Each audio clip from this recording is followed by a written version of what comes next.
Hey gang, what's up? Just Aaron right here, Canadian Looney. We've got a great show kicking off a couple of minutes early here. Good to see everybody. Always a pleasure to have this great chat room. People that care about each other, that are looking out for our best interests. This current government, I don't think, is in our best interests. Let's take a peek. There's been a lot going on. Deadline given to Justin Trudeau by members of his own caucus to step down for the good of the party and make way for a new leader. For over a year, the Liberals have been trailing Conservatives by about 20 points in the polls, and disaffected Liberal MPs say it is time the Prime Minister read the tea leaves and stepped down before electoral disaster. But despite a reportedly emotional caucus meeting last Wednesday, Justin Trudeau is not leaving, nor is he saying much about how he will respond to the concerns expressed. I don't think he can be convinced. Why not? Ask him. He's convinced he's the right guy.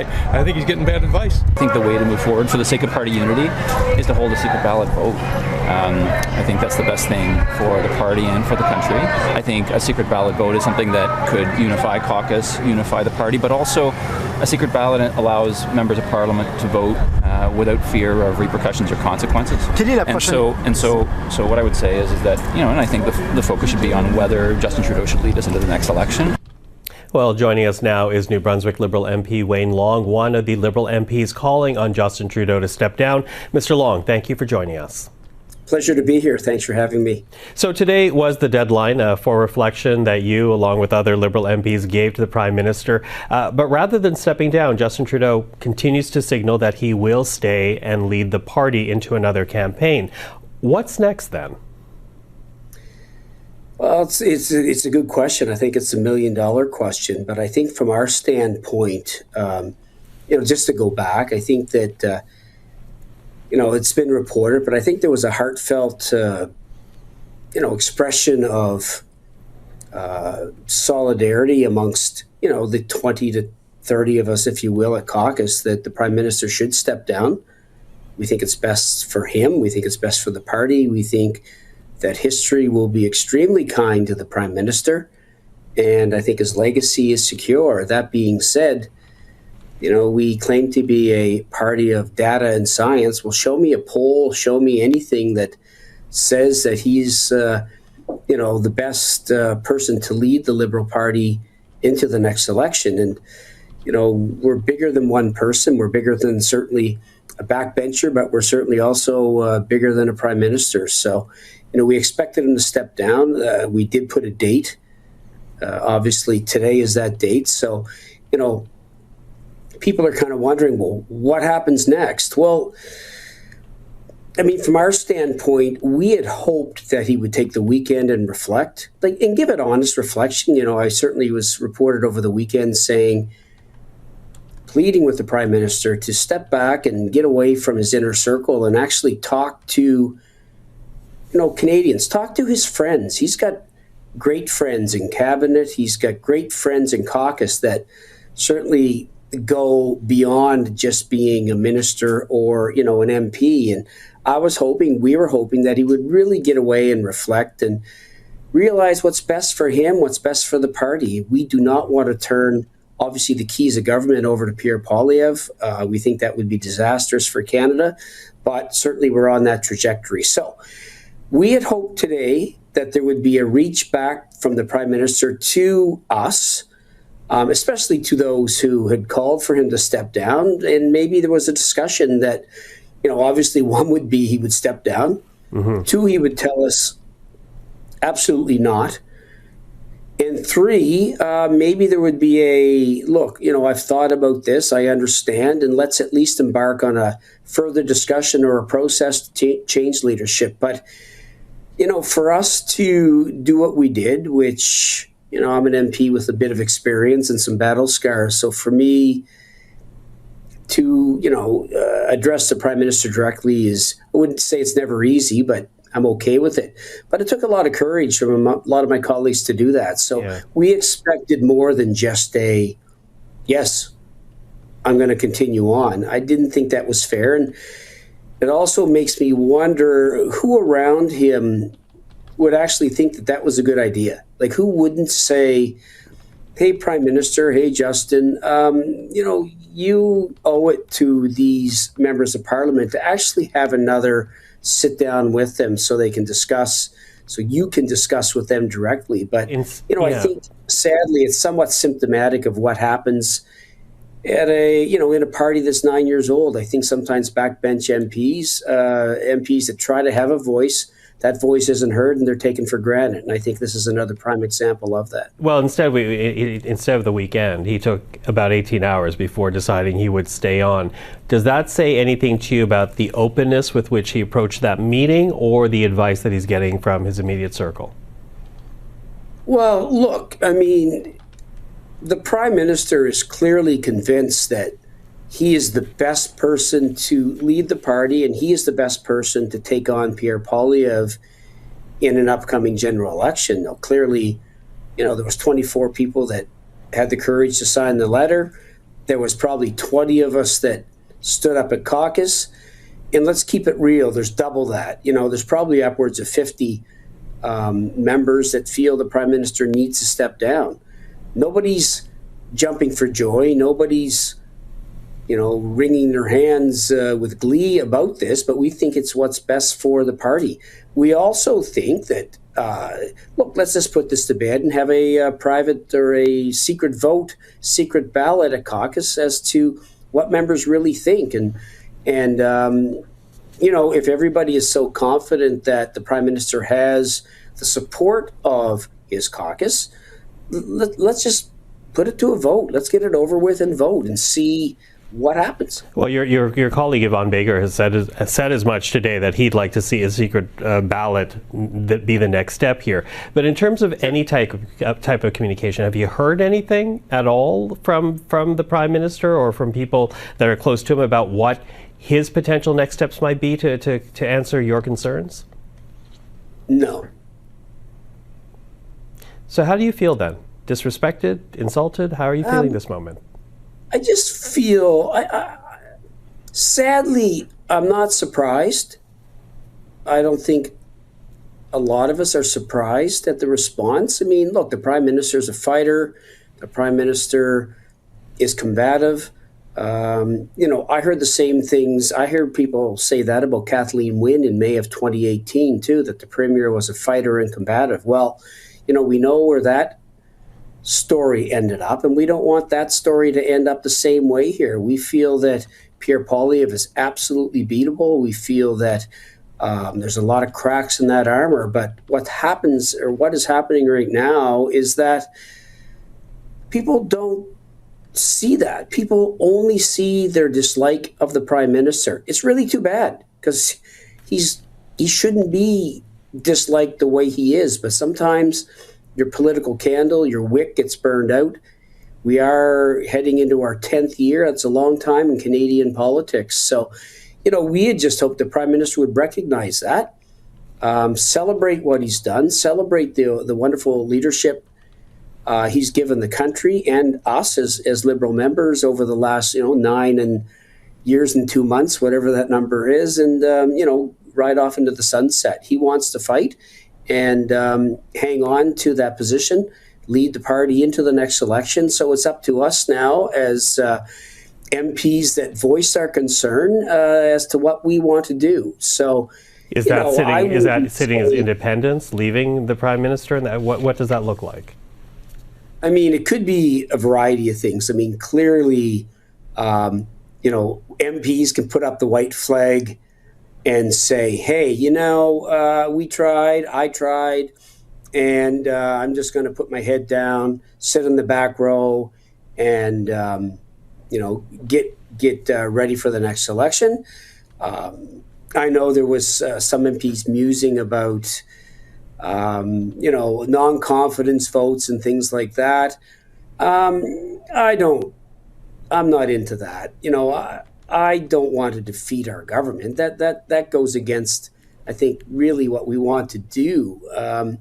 And then the other option would be to sit as an independent, maybe step away from caucus.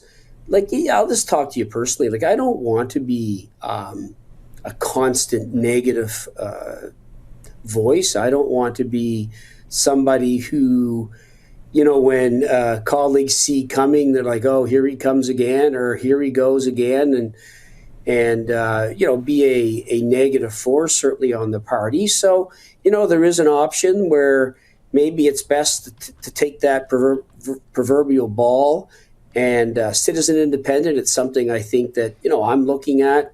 I'm not saying I'm going to do it, but I'm saying there's obviously a point in time where, as we all know, like you can't remove a prime minister that doesn't want to be removed in our system. I mean, I think we kind of sealed that our own fate when we, didn't vote for the Reform Act. And it is what it is. If this prime minister wants to stay, there's very, very little levers we can pull to change that, except talk more and ask for a secret ballot. I think that is the way once and for all to end this. Well, we are watching, Wayne. I appreciate the time today. Thank you for this. Yeah, thanks for having me on. Pleasure. All right, gang, we're going to flip over to this now. There's a really interesting committee meeting that was taking place earlier this morning, and it gets out of call hand the meeting to order. very, Welcome very to meeting quickly. number 135 of the House of Commons. C'est une amélioration. Okay. Is there any improvement now? All right. Pursuant to an order of reference of May 29th, 2024, the committee will resume its study of Bill C-368, an act to amend the Food and Drugs Act, Natural Health Products. I'd like to welcome our panel of witnesses. Joining us today for the first hour, we have the Honourable Mark Holland, Minister of Health, and we would also like to welcome the officials accompanying him today from the Department of Health, Dr. Supriya Sharma, Chief Medical Advisor, and Lindsay Hollett, Assistant Deputy Minister, Regulatory Operation and Enforcement Branch. Thank you all for being with us here today. Minister Holland, this is familiar territory for you. You have 5 minutes for your opening statement, and you now have the floor. Thank you, Mr. Chair. Thank you for the opportunity to be back to committee to get an opportunity to talk to this bill. Let me say, on the first order, natural health products are an extremely important part of the choices Canadians have as they make choices about their health and the products they wish to consume. But like all other products, it is essential we make sure they're safe. We can recall a tube of lipstick, we can recall a head of lettuce, but this bill would gut our ability to recall natural health products. Folks, this is a cuckoo bananas bill, with all due respect. And let me just give you an example. The U.S. FDA, in an incident detected the presence of filth, including animal feces, colored fibers, white paint chips, like material plastic-adhering products. Mr. Doherty has a point of order. Yeah, I'm just going to ask if the minister, I wonder if he could just turn down his volume a little bit. It is awfully loud for those of us that do use the earpiece quite frequently. And so I can't imagine how loud it is for the interpreters as well too. So if he can just be just a little less loud into the mic. Thanks. Thank you. Go ahead, Minister. Well, thank you. Can I go back a little bit? Can I rewind the tape a little bit? If I push my microphone away, I know, Todd, you like me have a good outdoor voice, so I'll push the microphone away. I appreciate the note. But let me go back if I could. So I'm going to hit the timer here. So the U.S. FDA indicated to Health Canada the presence of filth, including animal feces, colored fibers, paint chips, a plastic adhering product, in a gummy dietary supplement produced in Canada. Health Canada did a report, an investigation, and found rodent droppings and urine. So let's be really clear about what this bill would do. This bill would mean that rodent droppings and urine, we have no ability to pull it from the shelves. So folks, if you want feces contaminated natural health products sitting on shelves with Health Canada having no ability to pull them, then this bill is for you. But if you don't want your natural health products contaminated with things like fiberglass or paint chips or feces or urine, then I would suggest giving Health Canada the ability to pull those products is essential. Now, I've heard the committee talk about things like, well, you could do a stop sale. Absolutely. But a stop sale doesn't allow us to pull them from the shelves. And the idea that we can pull lipstick off the shelf, but not a natural health product, is a bananas notion. Now, the other thing that has been brought up is, well, fines. Oh my goodness, there's going to be $5 million of fines. It's not Health Canada that imposes these fines. It is the courts. Surely right now the maximum fine is $5,000. So do you want to say to a plant like I've just described here with rodent droppings and urine and paint chips, like, do you want to say to them, your maximum fine to the court is $5,000? And the most strange part is this is coming from a party that purports to be all about law and order. This is about giving the courts, not Health Canada, the tools they need to impose proper fines. Now, the other thing that, I just want to go over some of the things that are found. Mold, lead. In the example of lead, we have somebody who was hospitalized with lead poisoning. Can you imagine leaving that on the shelves and not having the ability to pull it off? People talk about vitamins. Let's talk about, in February of 2021, a product with high levels of undisclosed vitamin D resulted in a teenager being hospitalized for 10 days. And after we find that, this bill would take away our ability to take that off the shelf? Folks, that makes no sense. The other thing this bill does is deals with precision regulatory powers so that we can be nimble. And yes, that means, and I know this committee has been talking about issues about nicotine replacement therapy, and I'm glad the committee agrees that we should have the ability to protect our youth in that way. But what about pseudoephedrine? It's a precursor to making meth, right? Like, we need to have the ability to protect human health. And one of the things that's incredibly important, because let's talk about what this bill does and doesn't do. This bill isn't about labeling. This bill isn't about cost recovery. It has nothing to do with that. I'm happy to come back to this committee and have conversations on that topic. Those are good and important conversations that I want to have, but this bill has nothing to do with that, right? What this bill has to do with is killing Vanessa's Law. Vanessa's Law only comes into effect when there is a serious human health concern that is present. And I have been disappointed that there has been reference to a Deloitte study that was commissioned by industry that only looked at vitamins and minerals and only in hospital, and the Auditor General report is ignored. The Auditor General is talking about how serious this is, and the Auditor General's report is ignored, but an industry study in a very limited way done by Deloitte, paid for by industry, is suddenly what we're listening to. In terms of consultations, since, since 2016, 4,500 consumer and healthcare consultations. In 2019 alone, 70 different companies met. And I'll end on this point, Mr. Chair, which is in meeting with companies like Jameson, fantastic Canadian companies doing incredible things, hiring Canadians. That Canadian made in Canada means something, right? This costs people who comply or try to comply $0. But what it does do is when it says made in Canada and you sell that around the world, that it means something. It means that product's safe. It means it doesn't have feces in it. It means it doesn't have lead in it. It means it doesn't have undisclosed amounts of something that could make you sick in it. So if we can recall a tube of toothpaste, a lipstick, or a lettuce, why in God's name will we not be able to recall a natural health product? Thank you, Minister. We'll now have rounds of questions from members, starting with the Conservatives for 6 minutes. Dr. Ellis. Thank you very much, Chair. Minister, we've been down this road before with you, and I guess let's start with some simple questions. You like to use some very emotionally charged language.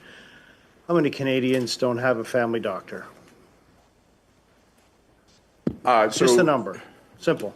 Well, according to the most recent report that was just released by CAI, it depends on province. So you say Ontario is at 88% who do. Just the number. The lowest province about 79%.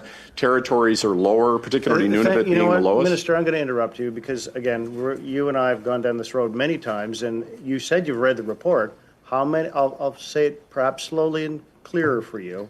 How many Canadians across the country? It's known to be about 82% have. Excuse me, Minister. Okay. Don't interrupt me. This is not your time for question. You'll have lots of time when you're in opposition to ask questions, if you so desire, or if you're able to keep your seat.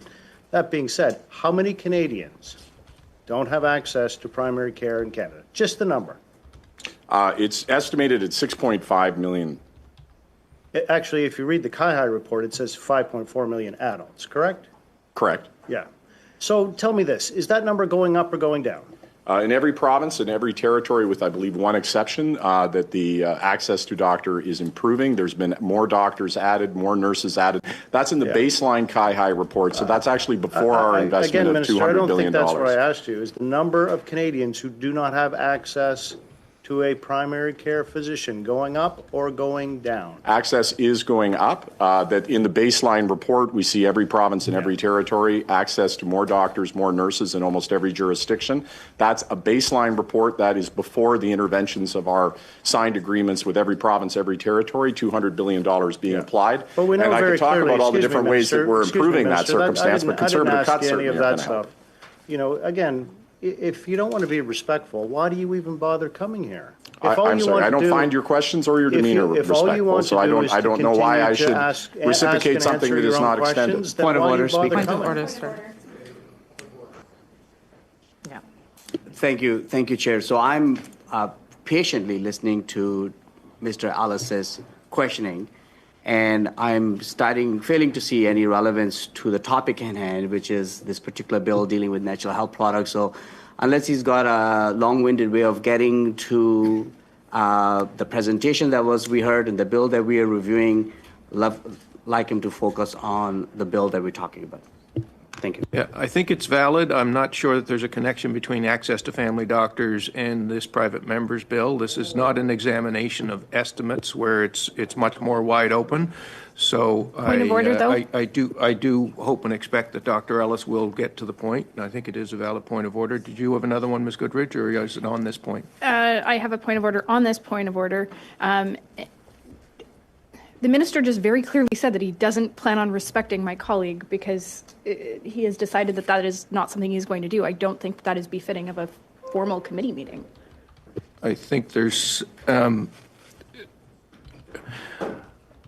I think it's reciprocal, quite frankly, and it's too bad. The witness merits respect, as does the person posing the question, and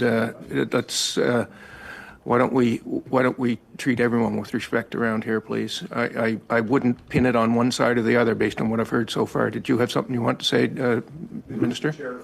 My reflection was simply that if I'm attacked and treated in the way that I am, I'm going to respond. And absolutely, I am here to answer questions. Okay, but I would suggest, Mr. Chair, that perhaps we could start with things germane to this bill, Chair. and Point of order. perhaps in a way that's Realistically, to the conducive to witness, finding solutions. who controls instead this of committee? badgering Is it one you, another. Chair, or is it the minister? Please, This Dr. is Ellis, ridiculous. the minister has the floor. It's ridiculous. The minister has the floor. Ridiculous. I do not. I can tell you that and look, I was in opposition. I've been in the position that they are in, where you ask questions. Okay. And I am saying that there's not only is the conversation not relevant, but I don't think that it's at all respectful. Thank you, Minister. Now, Mr. Doherty has a point of order. Mr. Chair, it is commonplace within this committee, as well as other committees that I've sat on, that the length of a question is then therefore applied to the length of the answer. Where the frustration comes with this minister is that he tends to go on beyond the length of the time that it took to ask the question. As you know, members are given a specific allotment of time, and it is frustrating when you have ministers appear, not just this minister, but other ministers appear. And I know that this minister is well versed in the art of what we call ragging the puck, and so are other ministers, taking up the time of each member. So when my colleague and others ask a simple question, just a number, that's all that they look to receive. If we wanted the statistics for each province, I would offer through you, Mr. Chair, that would then bode the answer that the minister was going down. I can see that my colleague has done research and has a number of questions that he would like to ask. So I would ask through you to our minister, is that if and when he can be concise, to please be concise. A point of order, Chair. Yes, Dr. Ellis. Yeah, I know this is painful for you. I understand that. But since when does a witness get to direct a committee? All I suggest to you, and I know you won't like this, but do your job. Ms. Sito, do you have a point of order, or do you want to intervene on this one? Yes, thank you, Mr. Chair. Mr. Chair, we invited a minister. Let's be respectful. When we are asked the question, minister has the right to give the answer. That's my point. Thank you. 3 minutes and 37 seconds. Thank you very much, Chair. So, Minister, before all of the bombast, back to the questioning here. When we begin to look at Canadians, of course, because of your mismanagement of the health file, they have to look after themselves by virtue of turning to things such as natural health products. So your ineptitude, of course, has led many Canadians, of course, which we've heard from, using natural health products. That being said, how many Canadian seniors are hospitalized every year because of pharmaceutical products? I believe that I was here for natural health products. I don't blame the member for not wanting to ask questions about this terrible bill. I wouldn't want to talk about this terrible bill either. So I understand his desire to talk about anything but this awful bill. I could tell him, because I'll bring it back to the bill, 772 severe adverse reactions from natural health products. That this member is supporting a bill that would not allow our ability to recall products that have those kinds of. So the types of hospitalizations. Chair, Minister, please go ahead, Dr. Ellis. Chair, you know, clearly what we're seeing here is an aversion to answering questions. Very simply, this will connect. I know it's difficult for you. How many Canadian seniors are hospitalized every year due to pharmaceutical products? I understand that it's just the number, Minister. I understand that it's. I get the same amount of time as he asked the question. Is that the rule? Yep. I understand that it's difficult for you to understand that I'm here on natural health products. That is the purpose of this study, and I understand why you wouldn't Thank you very much, answer Minister. questions on it. I will interrupt you once again. Just the number. How many? I'm here to talk about natural health products. It is the purpose of this study, and I want to talk about it. I'm not going to let you off the hook to not talk about your own bill. Thank you, Minister. Once again, I'll move along because you clearly have no clue how many Canadian seniors are hospitalized every year due to pharmaceutical products, which again are under your purview. Would you care to answer that on behalf of Canadians or no? Simple answer. If you don't want to, or you don't know the answer, it's okay. What I'm not going to do is engage in an attempt to not talk about this bill. You have not asked any questions related to this bill because you don't want to talk about how deadly this bill is. The fact that you would leave products on the shelves that are dangerous to Canadians' health. You know, the difficulty, of course, is, Minister, is that 13,000 Canadians are harmed by pharmaceutical products every year. Seniors hospitalized, 13,000, just because people need a reference. All you want to do is talk, you know, down to Canadians about feces and lead, all your fantastical words, of course. That's what your attempt to do. Minister, very simple question. How much does the NHP industry contribute to the GDP of Canada on a yearly basis? Enormously. It is a booming industry, a multi-billion-dollar industry. Am I allowed to answer the question in the same time that you took to ask the question? You have another 25 seconds to answer the question. Thank you. It is a booming industry. It is a growing industry. It is a multi-billion-dollar industry. But one of the things that will protect that industry is ensuring that that industry is afforded the protection of being able to recall bad products. Minister. I think I still have 10 seconds. Once again, I'll ask you just for the number. Look, Mr. Chair, do I still have? Yes, go ahead. So one of the things that's when you're talking about adverse effects on pharmaceuticals, the idea that there's adverse effects on pharmaceuticals, so therefore you do nothing about natural health products? You just leave the people who have adverse effects for natural health products with nothing? Thank you. How you draw your own conclusions. That being said, because of your negative effects on the natural health product industry, how many businesses are saying they're considering shuttering operations in Canada? Vanessa's law does not affect any compliant or any business attempting to be compliant at all. Cost to businesses that are compliant or attempting to be compliant is exactly $0. Thank you, $0. Thank you, Dr. Ellis. That's your time. Thank you. Mr. Nakvi, please, for 6 minutes. Monsieur le Président, question de règlement. Oui. Mr. Chair, point of order. Please, listen up. The Conservatives had 6 minutes. We're now at 11:25, meaning that somehow we would need to. We had an hour with the minister, and I'd like us to have an hour with the minister, Mr. Chair. I would like that to be established right now, because I have serious questions to put to the minister. I would like the opportunity to ask those questions, and I would like to have the assurance that we can have the minister here for an hour, because we're only left with 25 minutes. So, is the minister committing to stay here for an hour? Thank you. An hour of questions and answers.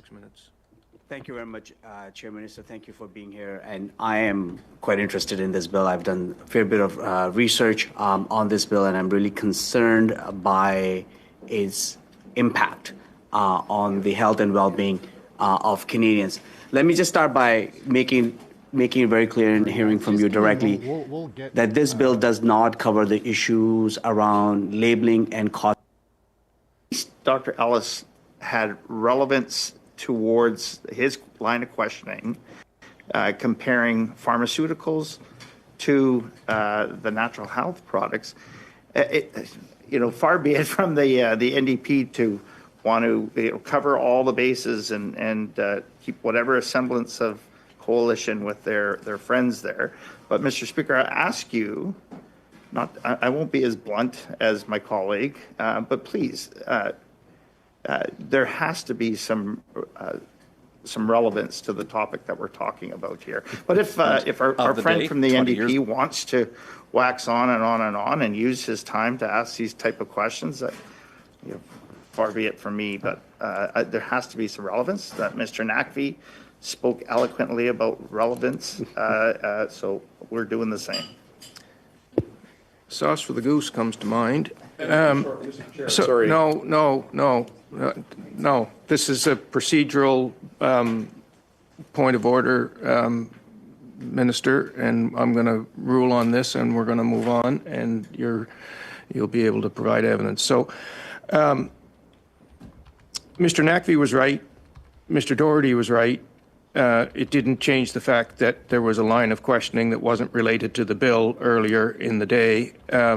There is a large discretion when it comes to relevance in any parliamentary proceeding. This is the first question coming from Mr. Julian. I trust that he will either tie it into the bill or will dispense with this and move on. But I'm going to give the floor back to Mr. Julian just so that we see where he's going before doing anything more drastic. And it is normal to afford some latitude before intervening.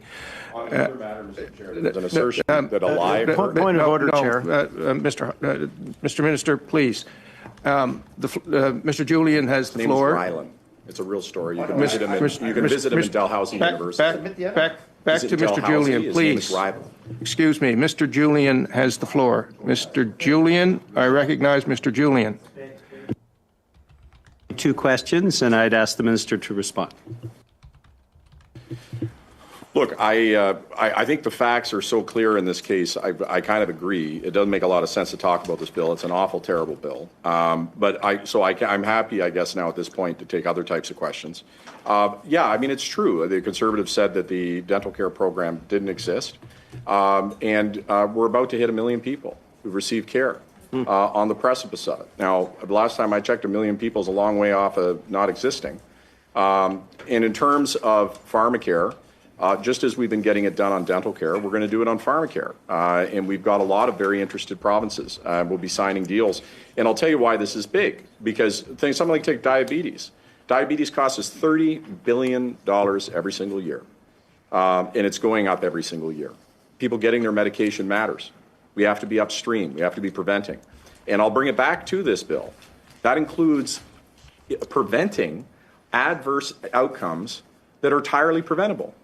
Vanessa's law allows us to prevent people from getting sick by making sure products aren't safe or pulled from shelves. Why on earth would we want people winding up in hospital from something that was entirely avoidable? Thank you, Mr. Chair. You didn't actually answer my second question, but hopefully you can do that a little bit later on. Coming back to the bill, now, Blaine Calkins, who's the originator, Mr. Calkins of the bill, came forward at this committee and said the following in terms of the powers that Health Canada already has, and I'm quoting him. They have the ability to stop a sale. They have border power for personal use imports where they can seize any product that they want. They can revoke a site license for any of the sites, and they can mandate a label change anytime and add warnings they want to products. They can inspect site licenses. They can inspect any product. They approve every natural health product that is out there, the number, and they can revoke a natural product number and cancel the product. So that was his testimony. How do you respond to that? And are those all powers that Health Canada has now? And if so, why aren't those powers being used? So great question. And the answer is they are being used, but the problem is we can't stop at retail, right? So what Vanessa's law allows us to do, and let me use the example where because you talked about a foreign jurisdiction identifying a contamination problem. When the U.S. FDA said you've got a plant that is full of feces and urine, right here, Dr. Ellis, it's a real case, and this is a situation where Point of order, Chair. Point of order from Dr. Ellis. So interestingly enough, the characterization the minister says is a plant was full of feces. I would like to have him table the evidence of the plant full of feces. Well, when you get the floor, you get a chance to ask him to do that. Go ahead, Mr. Julian. Maybe there's an acceptable level of rodent feces and urine that Mr. Ellis has for a natural health product facility. I don't have that, right? I mean, if rat poop and urine is in a facility, you can debate how much it was. Maybe if there's only a certain amount of rat poop and urine, that's enough for you. It's not enough for me. That there's an instance when the U.S. FDA tells us this. Yes, we can stop from importing anymore, but anything that's on the other side of the border and on store shelves, we can't do anything about. Vanessa's law allows us to take those products off the shelves. That's what's so critical. We lack the ability today. And here's the second most important point, and let's talk about that facility. That facility, now only the maximum fine the courts can issue is $5,000. And I would say that's a cost of doing business. Why have a clean or healthy site producing products if the worst thing a court can do to you is give you a $5,000 fine? The courts need the ability to scale those fines to make sure that bad actors are appropriately punished. How much time do I have? I want to come back to revoking the natural health product number and canceling the product and the impacts that you have. Health Canada has already, the abilities, the powers. But I also want to follow up on Mr. Terriel's question, which was 350 recalls that were voluntary in nature. Of those recalls, how many did the company not cooperate, where the company was non-compliant? Because I think regarding this bill and the impacts of this bill, we need to make sure that there is a problem. And part of that is whether or not companies have been compliant with recalls that have been issued voluntarily. So alternative officials for the exact number, I can say there's largely been compliance. The concern is that when there isn't, that we lack the ability to do anything about it. And as you could appreciate, if you have a really flagrant violation, and I just gave you an example of one right here that was very flagrant, and there are other examples that are flagrant, that if we don't have the ability in court to be able to have a penalty that's commensurate with the size of what they did. So as an example, you may only have a very small number of cases where somebody commits a crime, but you still need a mechanism to deal with it when they do commit a crime, right? And so that deterrent effect is extremely important, and our ability to protect consumers when there is a flagrant violation is extremely important. I don't know if you want to speak to the specific number. Very briefly, please. Yes. So as the minister mentioned, the industry is very compliant, very cooperative, most regulated parties. What we have had is instances, and they are a small number, but serious instances where the time taken to convince a company to undertake a recall is weeks into the months, or a company, again a small number, refuses, and we need to find a workaround, someone else in the supply chain who is willing to work with us. Thank you. Thank you. That's your time. Thank you, Ms. Howlett. Next, Mr. Moore, please, for 5 minutes. Thank you, Mr. Chair. Thank you, Minister. Minister, does Health Canada commission studies? Yes. And does Health Canada expect Canadians to take value from those studies? Absolutely. Does Health Canada contract with Deloitte? Yes. Okay. So you expect the studies that you have commissioned with Deloitte to add value to Canadians, but if anyone else commissions a study, maybe with Deloitte, maybe someone else, you completely undermine it. You came in here this morning, you started your remarks by saying, with all due respect, and then you completely dumped all over an industry, which according to this Deloitte study, which I have no reason to doubt, new labeling and restrictions are likely to add substantial cost. The results show the new legislation will have dire consequences for the sector and the broader economy. The sector is mainly dominated by small businesses of less than 50 employees. Growth in Canada from 4.3 billion in total sales in 2007 to 13.2 billion in total sales in 2001. So as is so often the case, your government and yourself are going to be bringing the hammer down, as only a Liberal government can, on hardworking entrepreneurs and small business, all the while turning a blind eye to criminals, for example. And this Deloitte study, which I referenced, and have no reason to doubt, shows that 20% of the businesses I just mentioned would move their operations outside of Canada with your government's heavy-handed approach. So why would you want businesses to move to the U.S. I have to say, Marina, where Canadians would continue to purchase their products online, but now Health Canada will not have any ability to have oversight? Thank you for your question. All right, guys, we're going to drop over to something else that's happening live right now. I hope I don't screw this up. Wouldn't be the first time I did. But let's listen to... Right. And I think I speak for all my colleagues to say we get up in the morning thinking about Canada and Canadians. I think we get up in the morning really recognizing what a privilege it is to be an MP, to be a Minister of the Crown, to be able to do your best to serve Canadians. This is a challenging time. It's a challenging time in Canada. It's a challenging time in the world. And each one of us is just trying really, really hard to do everything we can to support Canada and Canadians. I love that $730 per person with dental care number. I have met older people who were able to get dentures that they couldn't afford before. That is an amazing thing. And when it comes to Parliament, you guys see question period. It is not always such an enlightening or uplifting experience to participate in, and probably not to watch either. You maybe see our worst selves. But there are people in every party who I have a good relationship with, and who I believe have that same desire that I have, that same sincere desire to serve the people who elected them.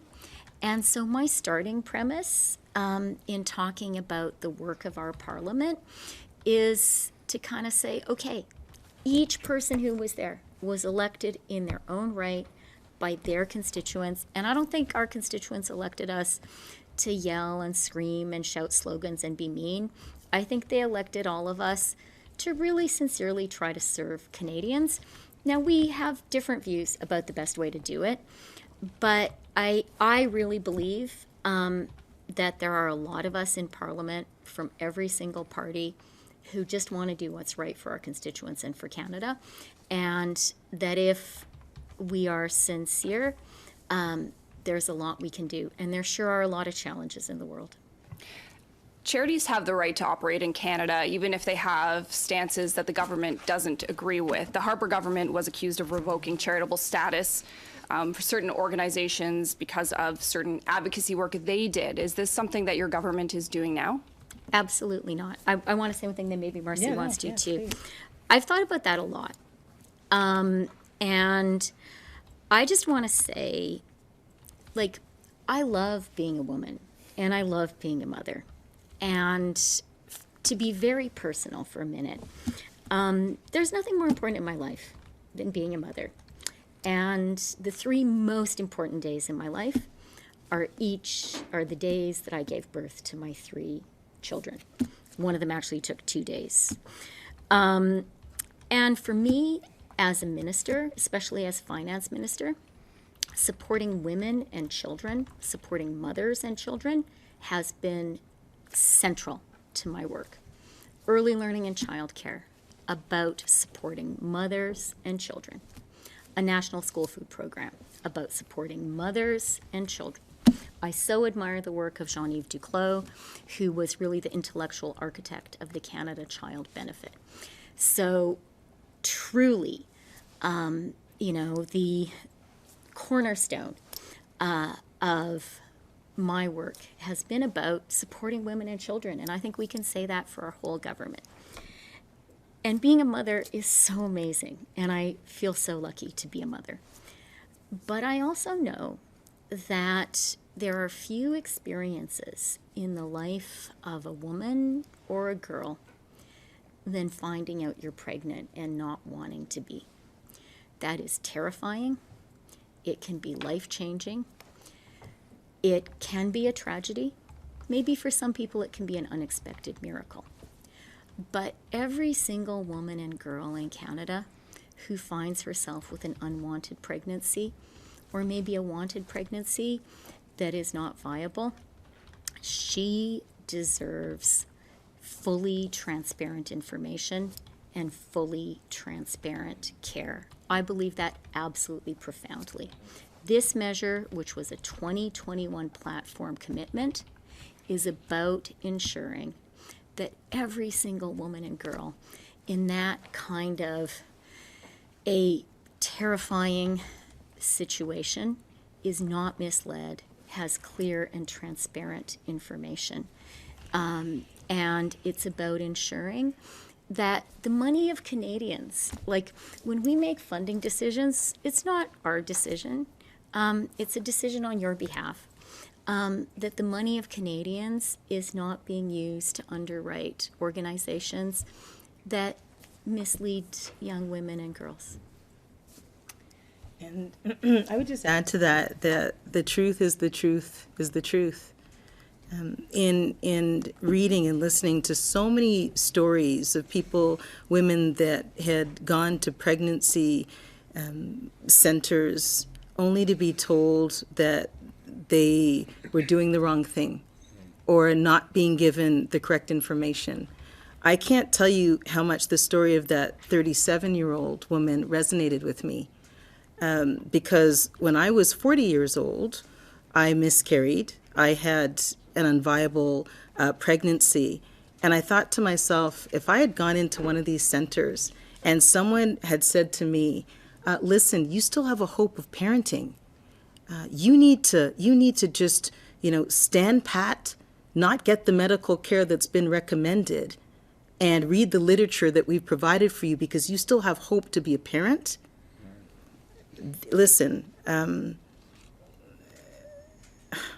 I can't begin to tell you. I literally was reading this story and I had to put it down.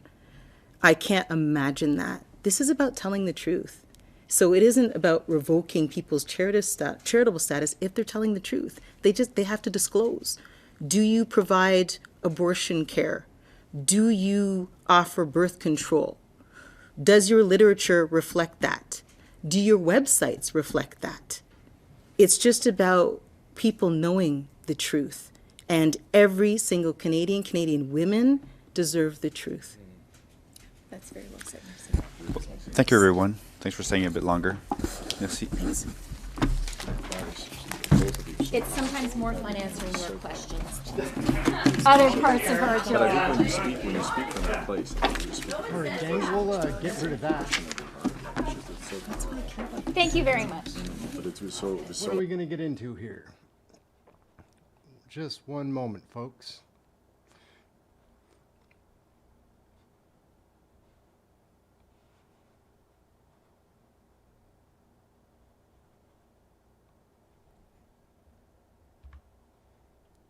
For the better, future generations. Thank you, my friend. Here we go. They're just doing for your their dedication and statements passion. before question period kicks off. Be about 10 minutes or so. The Honourable Member for Alfred Pellan.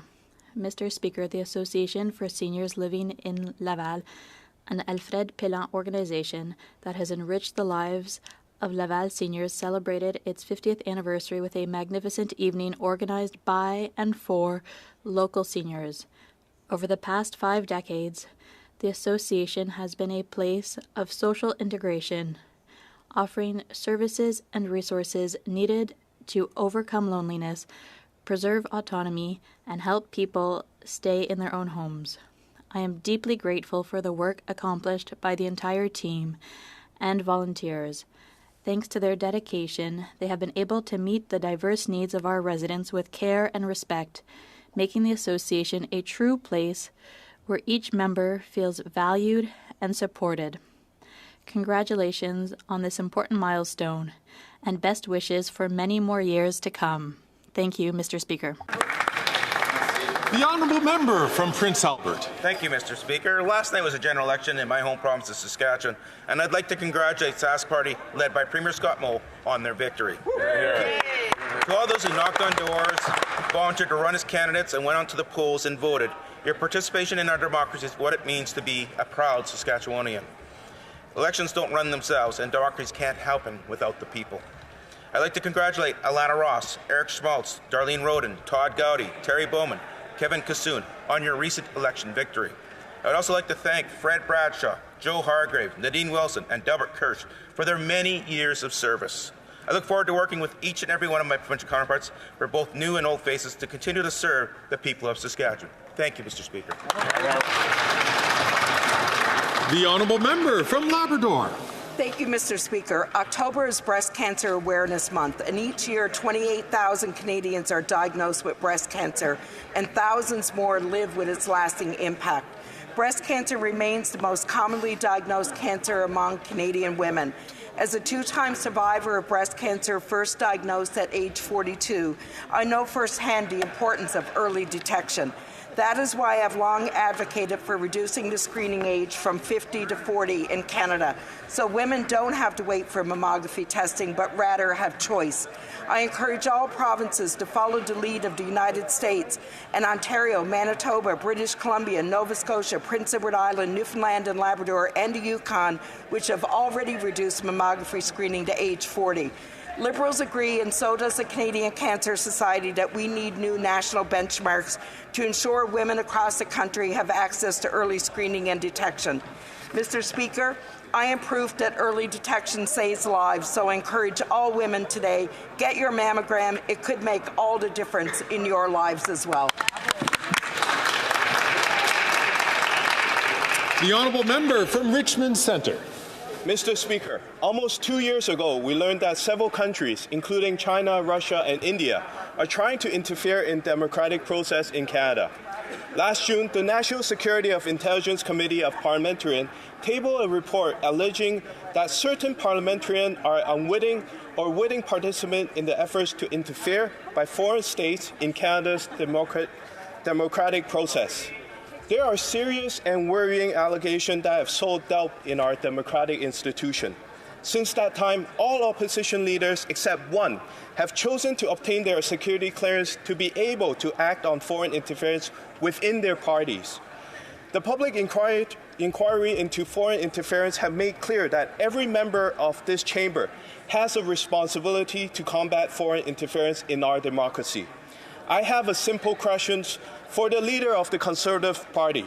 When will he get his security clearance and put the safety of Canadians before partisan politics? The honourable member from Dolphin, Swan River, Neepawa. Mr. Speaker, the Jasper wildfire investigation has uncovered damning evidence that reveals the Liberal government was grossly negligent in protecting Jasper. To cover up his government's failures, the Prime Minister appointed a minister for Jasper's recovery. The Jasper wildfire investigation ordered the minister to testify 20 days ago, but now we learn he is refusing to testify until December. Unbelievable. If the minister in charge of Jasper's recovery takes 2 months to show up at committee, how long will it take him to rebuild Jasper? For years, multiple Liberal environment ministers were warned by experts that Jasper was a tinderbox ready to ignite. As warning letters piled up, so did the deadfall in Jasper National Park.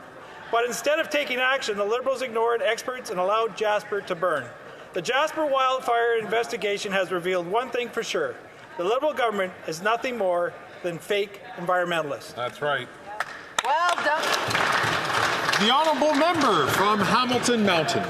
Speaker, by now we all know that Conservatives prefer to ignore the truth and spread fear. So it should come to no surprise to any of us that the Conservative leader continues to refuse top-secret security clearance and a briefing by intelligence officials. He prefers to speculate on what could be true and claims that learning the truth would prevent him from speaking on a topic. Is it because he has problems with the truth? Is he not able to tell the truth? Or maybe he's afraid of the ugly truth that he could learn about his own party, about his own leadership race. Canadians should be alarmed that the leader of the opposition continues to ignore the risks to our national security within his own party. We all want to know, what is he trying to hide?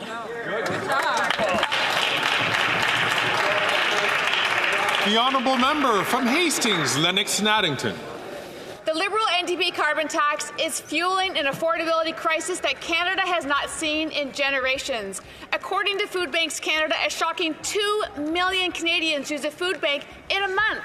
And to be clear, it's not just the unemployed or those with limited income who are needing this. Nearly 1 in 5 have full-time work, and this increase in usage is causing havoc on food banks themselves. Nearly 30% are running out of food. People who were donating 9 years ago are now the ones standing in line.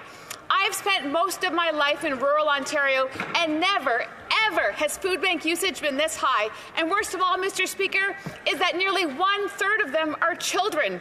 Despite record-high food bank use, the NDP Liberals continue to increase the cost of groceries by increasing the carbon tax by 23% on their way to quadruple the tax. Mr. Speaker, food insecurity is real, and many Canadians are desperate. This Prime Minister must call a carbon tax election. Will he? Let's go. The honourable member from the Bay of Quinte. Mr. Speaker, after 9 years of this Liberal government, rents have doubled, mortgage payments have doubled, the amount needed for a down payment has doubled. The dream of home ownership has slipped away from Canadians. That's why common sense Conservatives have announced we will axe the federal sales tax on all new home sales. That means for under $1 million. That means for a house for $800,000, there'll be an annual savings of a one-time savings of $40,000 and then $2,200 of annual mortgage payment savings. And people agree this is great. Eric Lombardi, housing advocate, said, "I'm glad to see this. It's much needed change." And Richard Lyle, the Residential Construction Council, said, "We commend the Conservative leader and his party for putting forward this plan." Mr. Speaker, home ownership shouldn't be because of a GST-sized surprise. Only Conservatives will build homes and make sure that they're more affordable. Conservatives will axe the tax, build the homes, and bring it home to Canadians and their families. The honourable member from Mississauga East Cooksville. Thank you, Mr. Speaker. Mr. Speaker, we were elected to this chamber to represent all Canadian communities and uphold our nation's sovereignty. Democracy belongs to everyone. Yet the Conservative leader seems to fight only for Conservatives rather than for all Canadians. Despite aspiring to become Prime Minister, obtaining a security clearance, staying informed, and making decisions based on evidence rather than ideology is the responsible approach. Yet, the Conservative leader is still the only party leader to refuse to get his security clearance and to act on foreign interference in his own party, Mr. Speaker. So I ask the leader of the Conservative Party, why? Why won't he get his security clearance? Who is he trying to protect? And what does he have to hide? Here, here.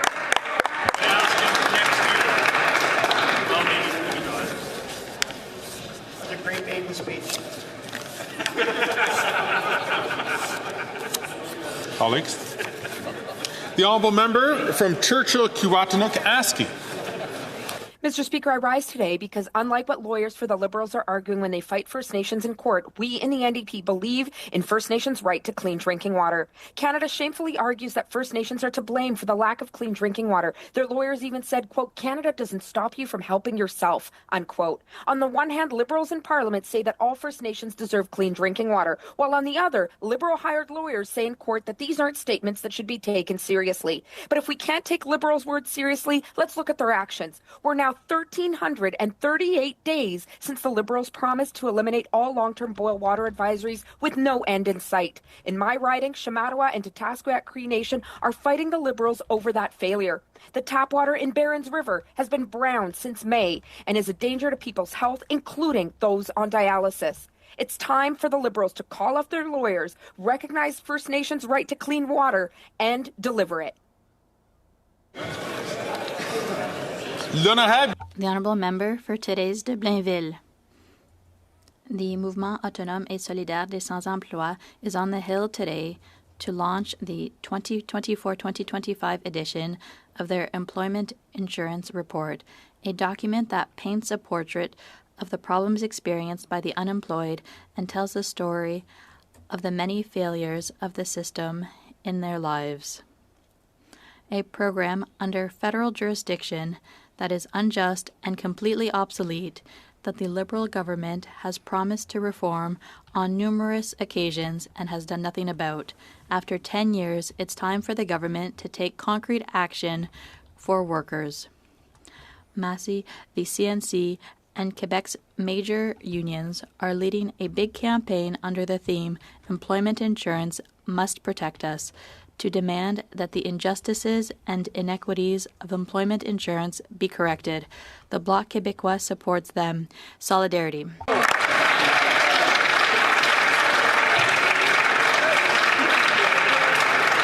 The honourable member from Dufferin-Caledon. After 9 years, these NDP Liberals aren't worth the cost of housing. Rent has doubled. Housing prices have doubled. You used to pay off your mortgage in 25 years. Now it takes 25 years to save for the down payment. Thankfully, Conservatives have a plan. We will axe the GST on new homes. On an $800,000 house, this will save $40,000. This tax cut will spark 30,000 additional homes being built every single year. The Canadian Home Builders Association said today's announcement by the Conservative Party of Canada will make a big difference. The West End Home Builders Association said removing the GST for new homes under $1 million may be the most significant housing policy commitment in the past 2 decades. NDP Liberals puff up with fake pride with every fake photo op they have on housing. Common sense Conservatives will get the houses built for all Canadians. The honourable member from Winnipeg North. Yes, thank you, Mr. Speaker. You know, on this side of the House, we recognize that foreign interference is a serious issue. We're not alone, Mr. Speaker. Canadians from coast to coast to coast understand and appreciate how important this issue is. We have the Conservative Party and the leader of the Conservative Party, Mr. Speaker, that is putting his self-interest and the interests of the Conservative Party of Canada over the interests of Canadians, Mr. Speaker. And I find that is very shameful. At the end of the day, the leader of the Green Party, the NDP Party, the Bloc Party, and the Prime Minister all have the security clearance. Only the leader of the Conservative Party of Canada has chosen not to get that security clearance. Why? What is it that the Conservative leader is hiding? Is there something in his past that Canadians should know about, Mr. Speaker? I believe the leader needs to step up, get the security clearance today, or tell Canadians what he is scared of. He's such a hypocrite, man. It's only, the question period hasn't even started. Hear, hear. Wow. Come on, stand up, Mary.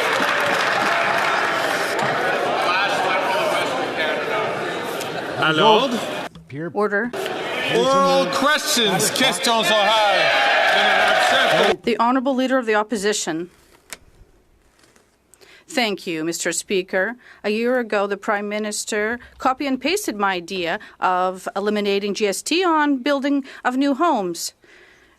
But that's the only thing he did because it has just driven up costs. Yesterday, I proposed eliminating GST on houses under $1 million, and the housing advisor of the PM, Mr. Mike Moffat, said that it's the most audacious proposal for middle-class housing ever proposed by a political party. Will he accept my idea? The Right Honourable Prime Minister. Mr. Speaker, when the Leader of the Opposition was the Minister of Housing for Stephen Harper, he failed in his job. He only built 6 affordable housing units across the country. Now he's proposing a program that will cut transfers to municipalities and investments that we're making in infrastructure to build more houses across the country. It's cuts to programs and services that Canadians are counting on, that the Conservatives are offering, and we are investing to build homes across the country for Canadians. The Honourable Leader of the Opposition. We're proposing to eliminate the GST on houses under $1 million. And this will save $25,000 on the purchase of a home, an average home in Quebec. That's a reduction of $1,000, $300 on mortgages per year. Will the PM send this money to his program? And even his minister is saying his program is not building homes. Will he accept my program to cut bureaucracy and taxes to build new homes? The Right Honourable Prime Minister. Mr. Speaker, what the Conservative leader wants to cut is the $900 million that we're sending to Quebec for the Housing Accelerator Fund to build homes across Quebec and the country. He wants to cut and remove $900 million that we're sending to Quebec to build more homes, to solve the challenges that Quebecers, and particularly young Quebecers, are facing. His solution isn't one because it always involves cuts to services and investments in programs that Canadians need. It's not cuts and austerity that Quebecers want. They want investment in a better world. The Honourable Leader of the Opposition. Took my idea last year to remove GST off rental housing construction. It's the only thing he's done right, because of course after 9 years he's doubled housing costs. So yesterday I came up with another common sense idea. Let me quote his housing advisor, Mike Moffat. The Conservative leader's plan to eliminate the GST for newly constructed homes selling for under $1 million is the boldest middle-class housing proposal released to date from any federal political party. Will he accept my common sense idea?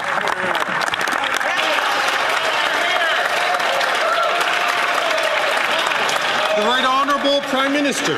Over the decades, Canadians learned the hard way. With Conservative promises, you always have to check the fine print. And the fine print on this one is they're going to cut the investments we're making across the country, working with municipalities to cut red tape, to invest in more housing, to invest in more affordable homes, to accelerate permitting and create densification. He's going to cut the services and programs and investments that Canadians are counting on to solve this housing crisis. That's all he offers, Mr. Speaker. Cuts to the programs and supports that Canadians need. Whether it's the Housing Accelerator or housing and infrastructure investments, he's going to build slow homes. The Honourable Leader of the Opposition. He named the 2 bureaucracies I'll get rid of.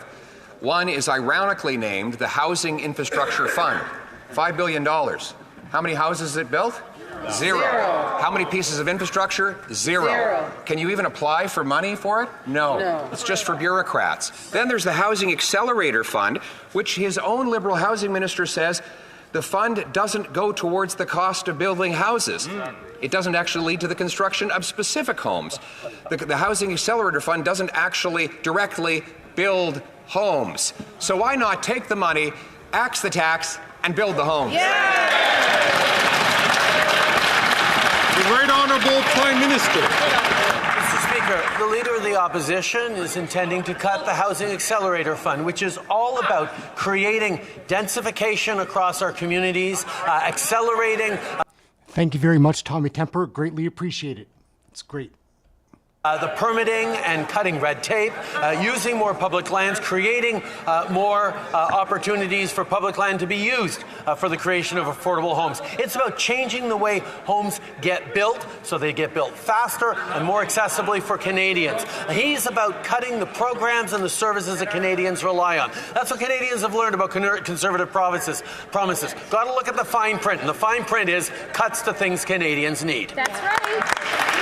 The Honourable Leader of the Opposition. Cuts to taxes Canadians pay, Mr. Speaker.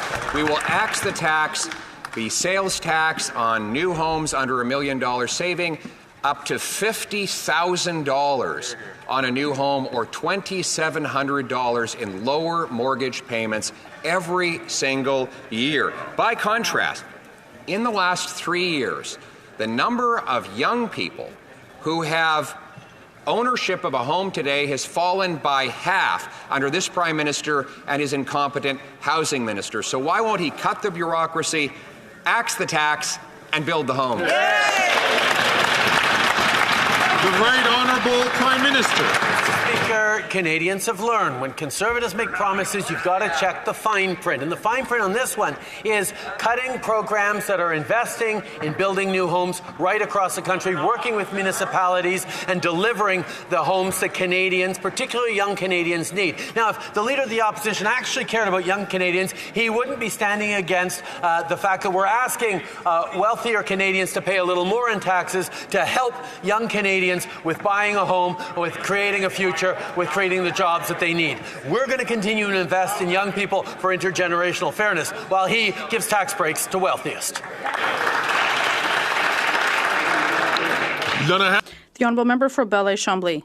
Mr. Speaker, all the parties in this House supported at various stages different measures. One, to help 1 million retirees in Quebec and across the country, and others to support farmers. We gave the government 5 weeks, and then the government said no. I'm wondering if the Prime Minister is saying that our proposal is bad because they voted in favour of it. And why does he not ask the relevance of the question to Quebecers with regard to his election? The Right Honourable Prime Minister, Mr. Speaker, the Bloc leader knows full well that in terms of protecting our farmers, we're moving forward and we're here to protect supply management. We're here to ensure that the Senate will adopt this legislation or an equivalent bill because we'll always be here to protect our farmers.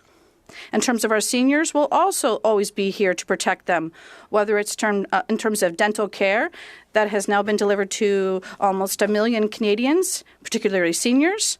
And we're also here to increase the GIS and extend OAS for older seniors. We're always going to be here for seniors. The Honourable Leader, Member for Belleuil-Chambly.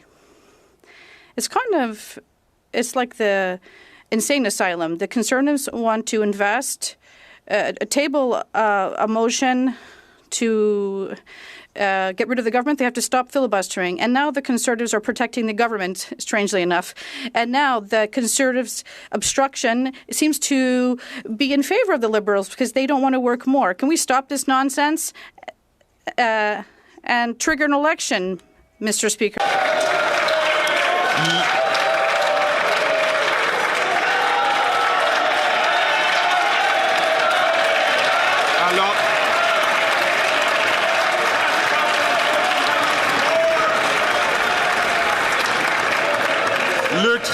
The Right Honourable Prime Minister. We can clearly see who is here in this House to play politics and who's here to work.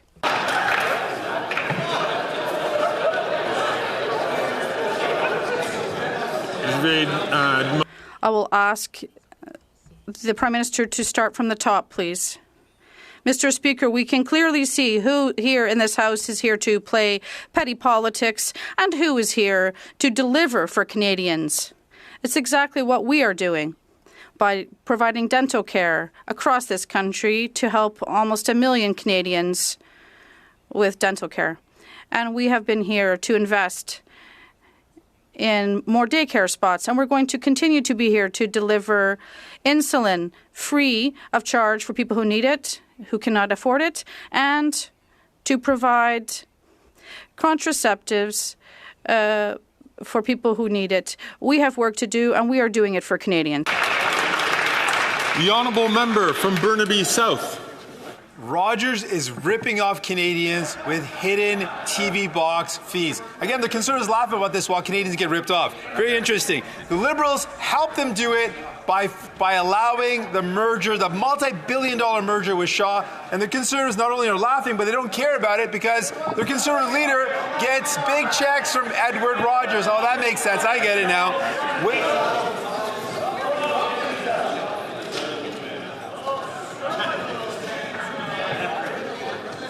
Colleagues,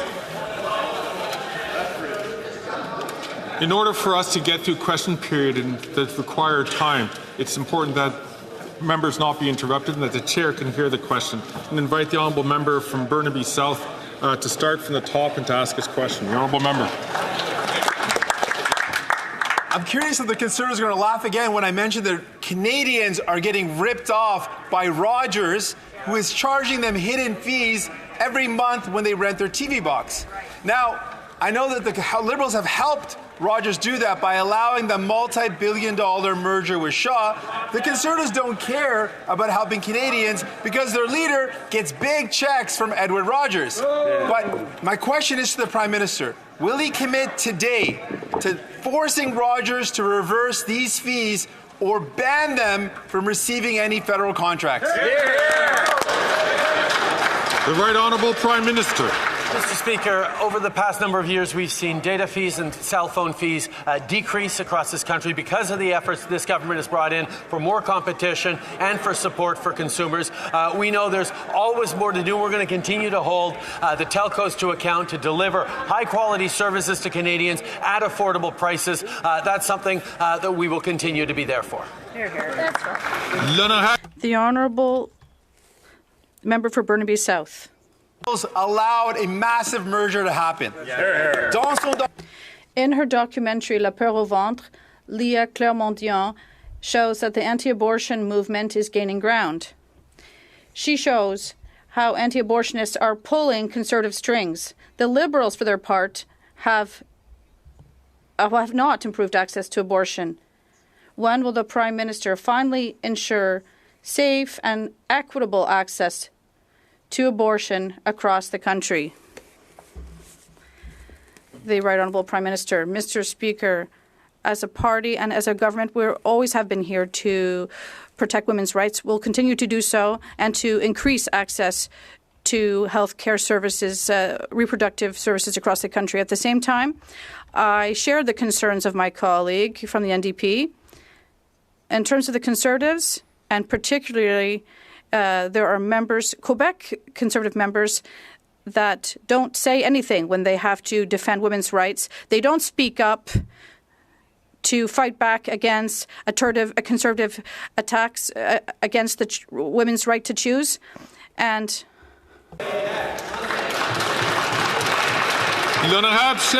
the Honourable Leader of the Opposition. Mr. Speaker, the Bloc has done a flip-flop after voting 188 times to keep this government in power.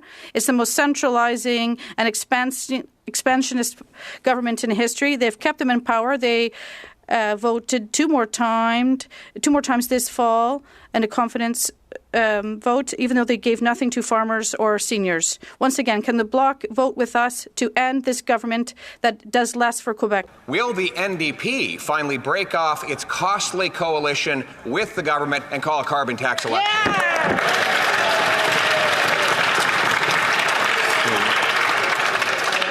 I listened carefully to the question of the Leader of the Opposition. We've been through this before. At some point, the chair is going to have to cut questions if we continue to have questions which don't deal with the administration of government. The Honourable Leader of the Opposition. Mr. Speaker, the very angry housing minister has been up all night trying to dream up some snarky comment in response to the very popular announcement Common Sense Conservatives made yesterday to axe the federal sales tax on homes under $1 million. Something that his own advisor, Dr. Mike Moffat, has said is the most bold announcement of any federal party for middle-class home ownership. He took my idea on GST for rental housing. Will he accept this common sense plan to axe the tax?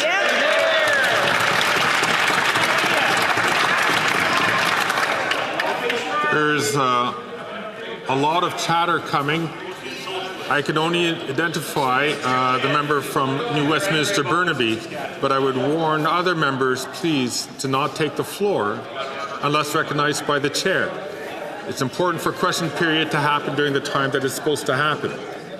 The Honourable Minister for Infrastructure, Housing and Communities. Mr. Speaker, with all the time and energy he spends on me, I'm going to have to send him a check for the time I've been living rent-free in his head. But, I got to tell you, yesterday, make no mistake, the Conservative leader announced he would make multi-billion-dollar cuts to programs that will get homes built in this country. Now, he knows that, and we can agree on that piece. What he doesn't know is his caucus colleagues have been going behind his back, writing me letters advocating for their communities to receive funding through the Housing Accelerator Fund because they believe it will get more homes built. My question for the Conservative members of his caucus, will they have the courage to stand up and tell him he's wrong? Fraser is a trash clown. Like, all of these Liberal ministers are almost impossible.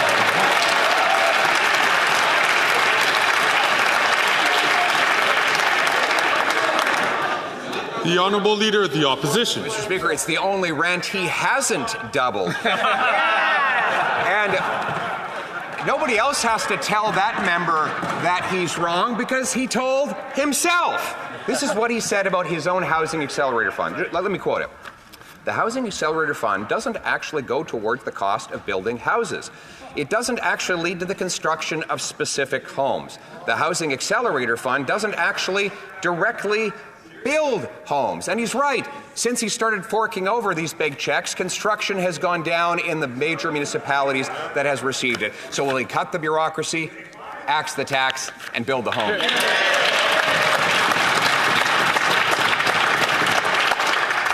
I ask all members once again, including the member from Hamilton Centre, to please not take the floor. The Honourable Minister for Housing, Infrastructure and Communities. Mr. Speaker, there was a time not so long ago when the Conservative leader was actually advocating the government do more to increase density near the services that people need, where infrastructure already exists. There was a time when he was actually advocating to do something to reduce development cost charges to make it cheaper to build homes in this country. There was a time he was advocating the government do something to actually speed up the process of permitting. Now that we've actually moved forward with billions of dollars of investments that are getting homes built, making changes, he's changed his view and says we should do nothing on any of these programs and blames the government for making the investments he once thought was a good idea. We're going to do what it takes to build homes. I wish he'd join us. The Honourable Leader of the Opposition. Mr. Speaker, he's done precisely the opposite. Since he gave Toronto $500 million, that city hall has jacked up development taxes by 40%. No wonder construction is down 20%.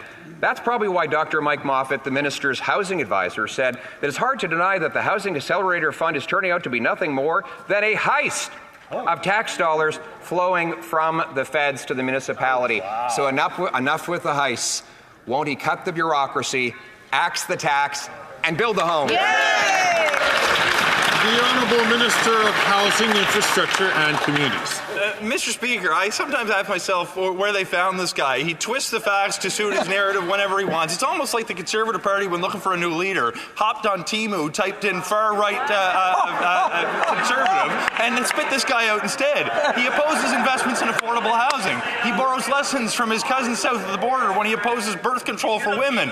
During the January 6th of Canada, the convoy, he wasn't just telling people to stand by, he was bringing them coffee in the streets. Mr. Speaker, it might be election season in America. We don't need this far right-wing populism here at home.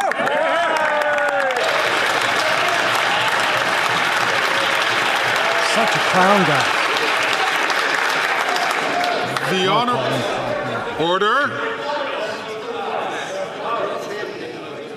The Honourable Leader of the Opposition. Mr. Speaker, speaking of leadership contestants, that member must be so uptight and angry because the polling shows that though Canadians want to fire that Prime Minister, the Housing Minister ranks dead last in the polls to replace him.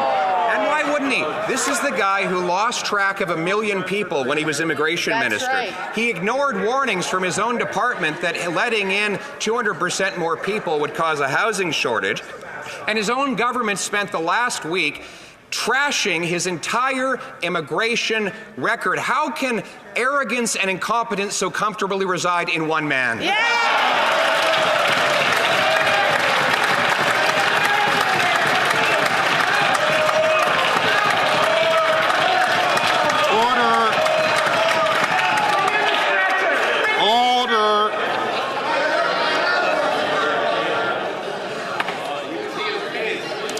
The Honourable Minister of Housing, Infrastructure and Communities. Mr. Speaker, the Conservative leader asks how arrogance and incompetence can live so comfortably in one man. He manages to show us every single day. Mr. Speaker, let's actually look at the facts. While he's concerned about my polling numbers, I'm concerned about helping people in need. We put billions of dollars on the table to build or repair hundreds of thousands of homes in this country so vulnerable Canadians have a roof over his head. Let's look at his record. The worst level of home building in the last 10 years. And when he had the chance to help the most vulnerable, he simply got 6 units built across the entire country. The only thing he's done to help vulnerable people is show up with a video camera to treat those living without a roof over their head as props, and it's unacceptable.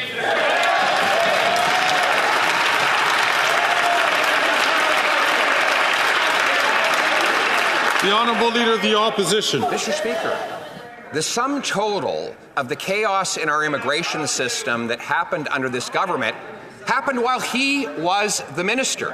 His own subsequent Liberal successor has now denounced him and blamed him and his policies for the housing shortfall we have today.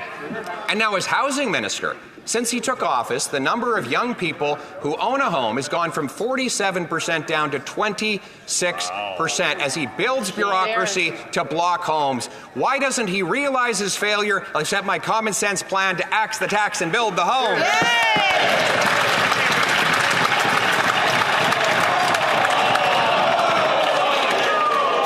The Honourable Minister for Immigration, Refugees and Citizenship. À l'ordre, s'il vous plaît. Order, please. The Honourable Minister.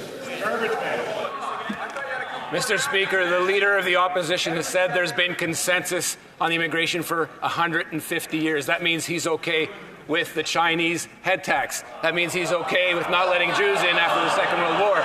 That means, Mr. Speaker, that he's okay, and we know it already. He was in cabinet. He was okay with the barbaric practices snitch line. How does he want to fix things, Mr. Speaker? He wants to use math.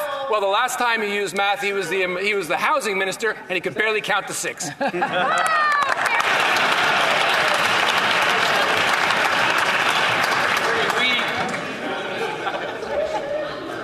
The Honourable Member for Montcalm. With 1 day to go before the start of advanced requests for MAID in Quebec, the federal government is still refusing to amend the criminal code.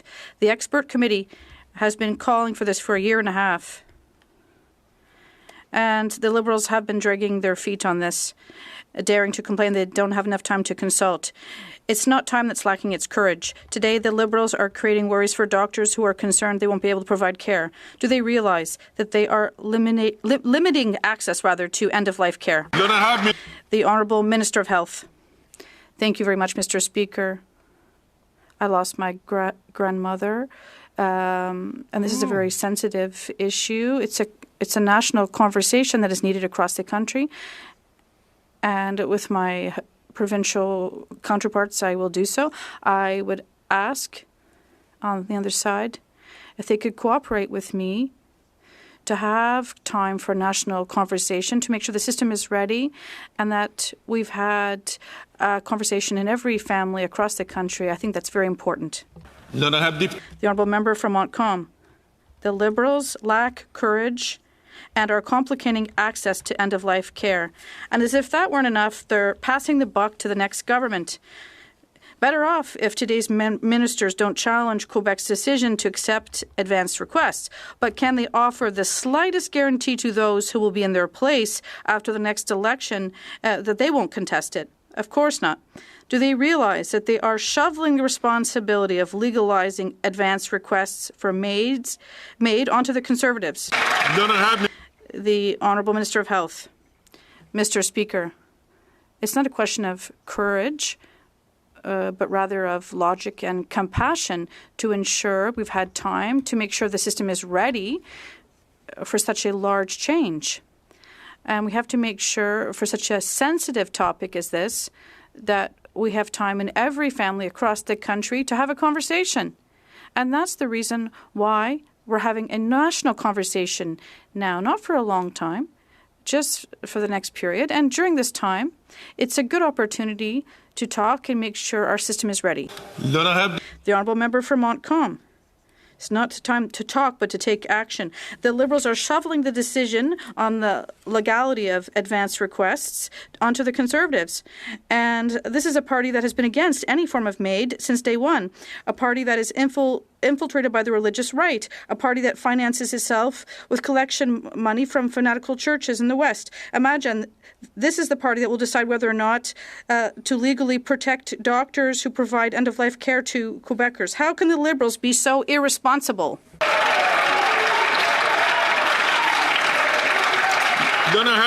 The Honourable Minister of Health.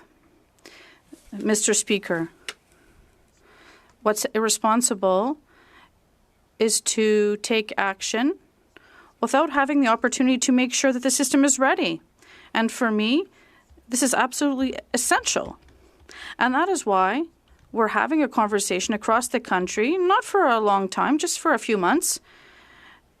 For the entire history of our country, so it's logical to take a few months to make sure the system is ready. We're having a conversation where all people in every family across the country can participate. From Calgary, Nose Hill. Mr. Speaker, I was dismayed that earlier in question period, in response to the Leader of the Opposition's question on housing, the Minister of Housing treated these questions like they were a joke. The reality, no, seriously, listen to them laugh now. Today, Scotiabank said that nearly 25% less Canadians can own a home now than when the minister took office. This is on top of the fact that housing has doubled under this government. Housing should be for everyone. Will the minister commit to axing the federal GST on new homes so that young Canadians can afford them? The Honourable Minister for Housing, Infrastructure and Communities. Mr. Speaker, I thank the honourable member for her question. And to be clear, what the Conservative Party announced yesterday was billions of dollars worth of cuts to programs that are actually going to get homes built in this country. While she has portrayed herself as having a moral high ground in her question, I would remind her that it is a Conservative leader who showed up in Niagara with a video crew so he could call a woman's home a shack. It was her leader who goes to encampments across this country, not to see what he can do to help people, to put them in the background of his social media videos for likes. Mr. Speaker, people who are unhoused are not political props. They are human beings that deserve to be treated with respect and dignity.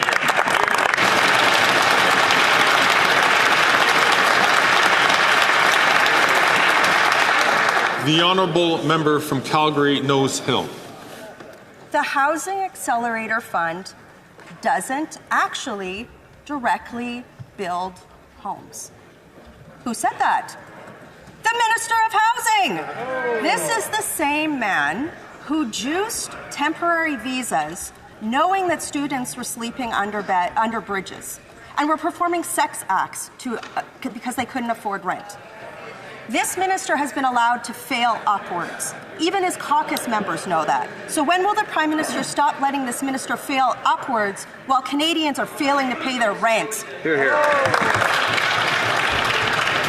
The Honourable Minister of Housing, Infrastructure and Communities. Mr. Speaker, the attempt to link very challenging life circumstances to the government's Housing Accelerator Fund is beyond disingenuous. She wants to talk about what her colleague members know. They know that this fund is actually helping get more housing built in this country. There is a number of them who are writing me personally asking that their communities be picked for funding because they know that it's going to succeed in building more homes in their cities. Mr. Speaker, my question is whether they will have the courage to actually stand up and tell their leader that he is wrong to make billions of dollars of cuts to housing like he was wrong when he did it when he was the minister.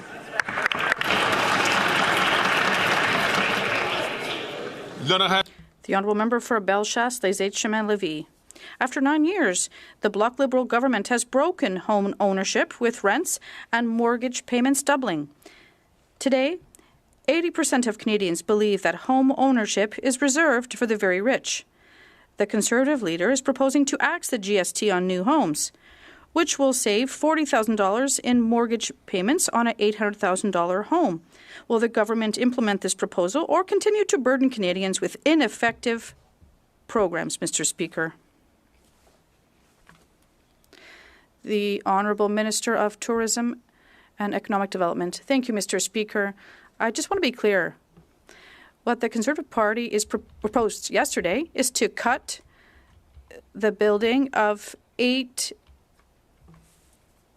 affordable housing units in Quebec. I want to know if this member from Quebec, well, how they explain this to Quebecers, that they're cutting 8,000 affordable housing units. That's what this proposal would mean. The Honourable Member for Bellechasse-les-Chemin-Lévis. Mr. Speaker, believe me, the Conservative leader built 195,000 new houses when he was a housing minister, which proves his competence. However, the Liberals continue to show their incompetence by doubling the cost of mortgage. When is the government going to allow Canadians to choose a common sense option to please Canadians by launching an election? The Honourable Minister of Tourism and Economic Development. Mr. Speaker, you know, when we talk about a housing crisis, we talk about housing supply, and this means affordable and social housing. Mr. Speaker, it's great that they're boasting about building housing, but we have built social housing that was affordable as well. And I repeat, Mr. Speaker, to the Conservative Party, 6 is the number of social housing units that they built. And when my family and I were looking for housing under the Conservative reign, we didn't find any social housing because they don't care about vulnerable people, and they don't care if people can pay for housing. The Honourable Member from Victoria. It's our body, our lives, our choice. Abortion care is health care. But the Liberals keep letting Conservative premiers erode access, while these Conservatives creep anti-choice legislation into Canada. Conservative cuts mean no family doctors. Laurel Collins is a flake. Hippy-dippy, hippy-dippy. Flake. No midwives, no nurses to staff clinics. This isn't real access. Everyone should be able to get health care when they need it, including abortion care. Will the Liberals enforce the Canada Health Act to stop Conservative attacks on abortion? The Honourable Minister for Women and Gender Equality. Mr. Speaker, our message is clear. The right to an abortion and access to abortion go hand in hand, yet there are a growing number of anti-choice pregnancy crisis centers that use deceptive tactics to deter women from making informed choices about their reproductive health. That's why today I introduced a motion to require more transparency from these centers providing pregnancy counseling. Organizations that do not clearly or prominently provide this information to clients risk losing their charitable status. This is about holding them accountable. This is about supports that women can rely on. The Honourable Member from Skeena, Bulkley Valley. Mr. Speaker, last week the U.S. Department of Transport fined American Airlines $50 million for its horrible treatment of people with disabilities. Well, here in Canada, people have been dropped on the floor, they've had their wheelchairs broken and lost. One even had to drag themselves off a plane by their arms. And this government's response? Wait for it. The minister held a summit with plenty of nice words and zero action. Why is it that the Americans get a Secretary of Transport that stands up for passengers, while here in Canada we get ministers of transport that continually cave to the big airlines? The Honourable President of the Treasury Board and Minister of Transport. Mr. Speaker, I beg to differ. I'm standing up in this House today after meeting with our government's Chief Accessibility Officer to definitively emphasize how important passenger safety and accessibility is for this government. And I will repeat that over and over again in this House and outside of this House. There is nothing more important than non-discrimination and more accessibility and safety for our air passengers, rail passengers, and freight passengers also. Thank you, Mr. Speaker. The Honourable Member from Aurora, Oak Ridges, Richmond Hill. Thank you, Mr. Speaker. Last week we found out that an ex-Conservative MP left his party after seeing the increase in the number of anti-choice MPs in the caucus. Anti-choice organizations that support those MPs use deceptive tactics to push women away from making informed choices and accessing a full range of reproductive care through so-called pregnancy crisis centres. Can the Minister of Women and Gender Equality and Youth please share with this House what our government is doing to require more transparency from pregnancy crisis centres who encumber a woman's right to choose by providing biased and unscientific counsel? The Honourable Minister for Women and Gender Equality.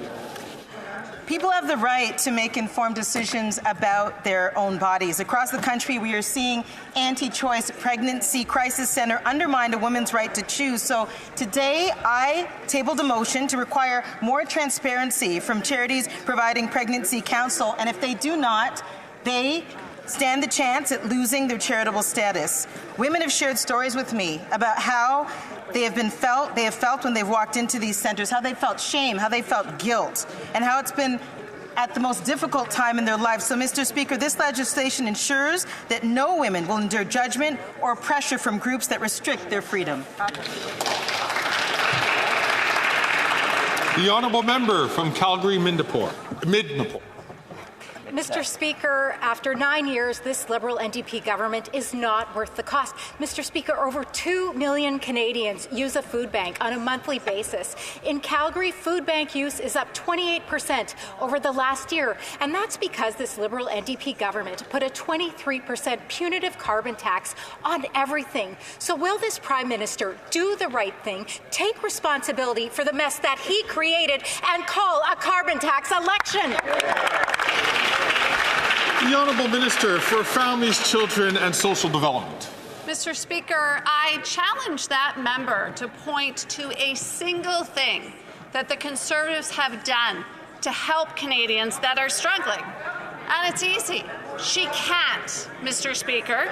It's appalling, Mr. Speaker. The three-word slogans on that side of the House are empty words. On this side of the House, we continue to make investments in things like the Canada Child Benefit, Mr. Speaker, the Canada Carbon Rebate, Mr. Speaker. On this side of the House, we'll continue fighting for Canadian families. The Honourable Member from Calgary, Midnapore. Mr. Speaker, the numbers don't lie. The Calgary Food Bank paid $10,000 in carbon tax, and that was to facilitate 41,000 visits. And that's because food bank use is up 300% since 2019, the year that the Liberal NDP government implemented their punitive carbon tax. So will the Prime Minister do the right thing, take responsibility for the mess that he created for the Canadians that he drove to the food bank, and call a carbon tax election?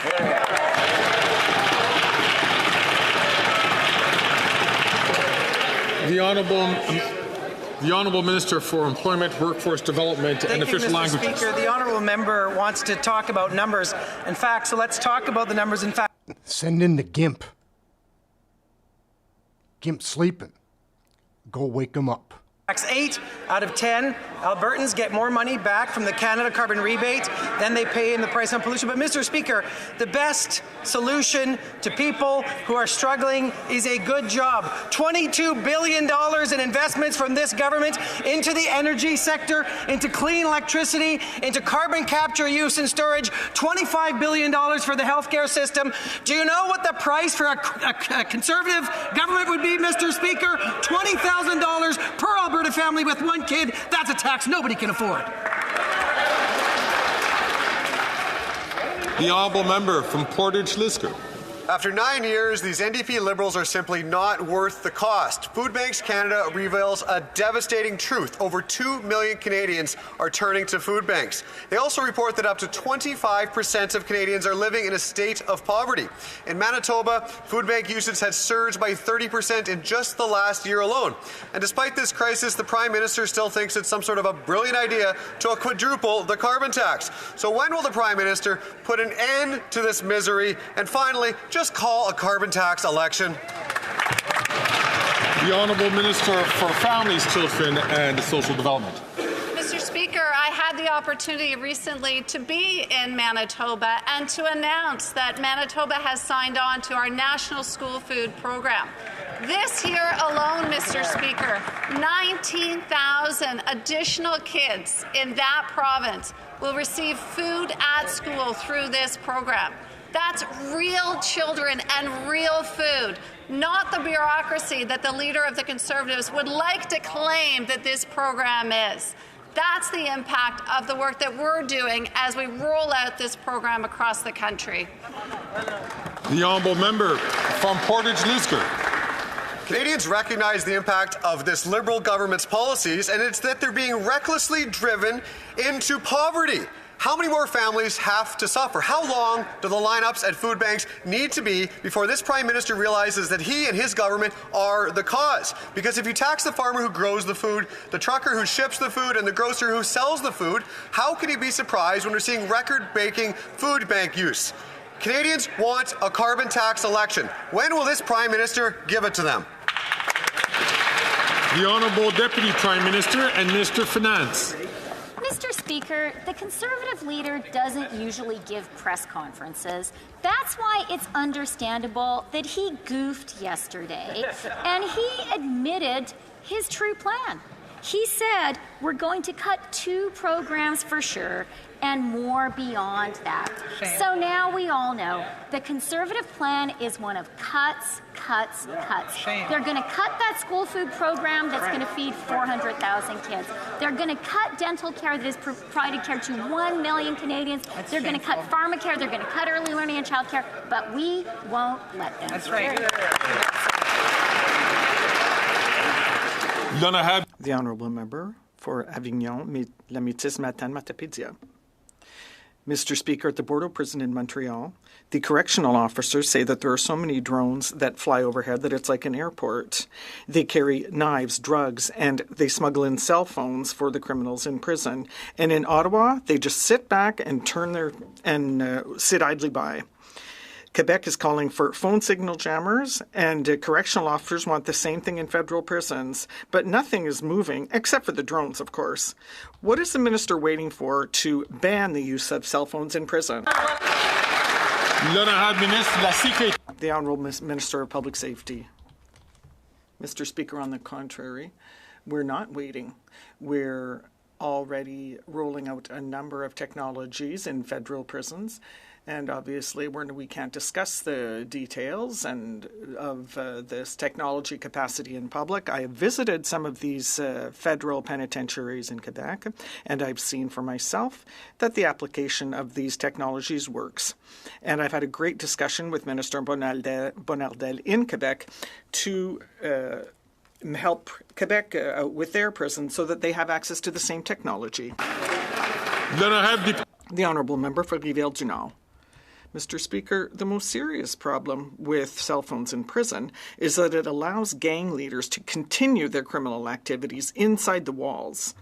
These bandits can take out contract killings against their enemies. They can burn down stores and make drug deals. In fact, they continue to represent a security threat to Quebecers and Canadians from federal prisons. This is proven, as we know, and the minister should know this.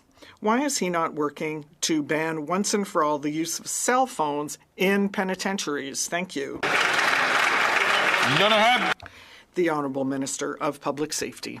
Monsieur le Président. Mr. Speaker, of course, we are acting exactly to prevent this issue, and my colleague knows this. I am going to be visiting a penitentiary on Friday with Minister Bonardel, and we're going to discuss this issue, and I'll be very pleased to organize a briefing for my colleagues in the bloc to discuss the technologies that are in place. And it's not it's simple, so we can't give details in public on the floor of the House of Commons. The honourable member from Haliburton, Kawartha Lakes, Brock. Speaker, after 9 years, these NDP Liberals aren't worth the misery. Every month in Ontario, 750,000 people must rely on food banks to get by. That's up nearly 10% over last year. Shameful. Worse, monthly visits by Ontario's children are up almost 117% since 2019. Despite these record numbers of children relying on these food banks, the NDP Liberals continue to increase the carbon tax by 23%, on the way to actually quadrupling it, making groceries even more expensive. How many more families must suffer before the Prime Minister calls an election? Good question. The Honourable Minister for Families, Children and Social Development. Mr. Speaker, Canadians have been facing challenges in these expensive times, and that's exactly why we've been delivering programs to help them. Our $10 a day childcare program, Mr. Speaker, is saving families thousands of dollars each and every year. The National School Food Program, Mr. Speaker, which will see 400,000 additional kids receive food at school. The Conservatives would like to make you think they are pro-family, but we know that they will cut these programs at the first possible opportunity. The honourable member from Haliburton, Kawartha Lakes. So lame. Speaker, after 9 years, Indigenous peoples and families living in rural and remote Ontario know the NDP Liberals aren't worth the cost. The impact of the carbon tax on the cost of groceries is a real issue for those trying to make ends meet and feed their families. Hunger Count 2024 reports there are over 2 million visits to food banks across Canada in March of last year. That's up 90% since 2019. When will the Prime Minister stop ignoring the evidence, admit their carbon tax scheme isn't working, and call a carbon tax election?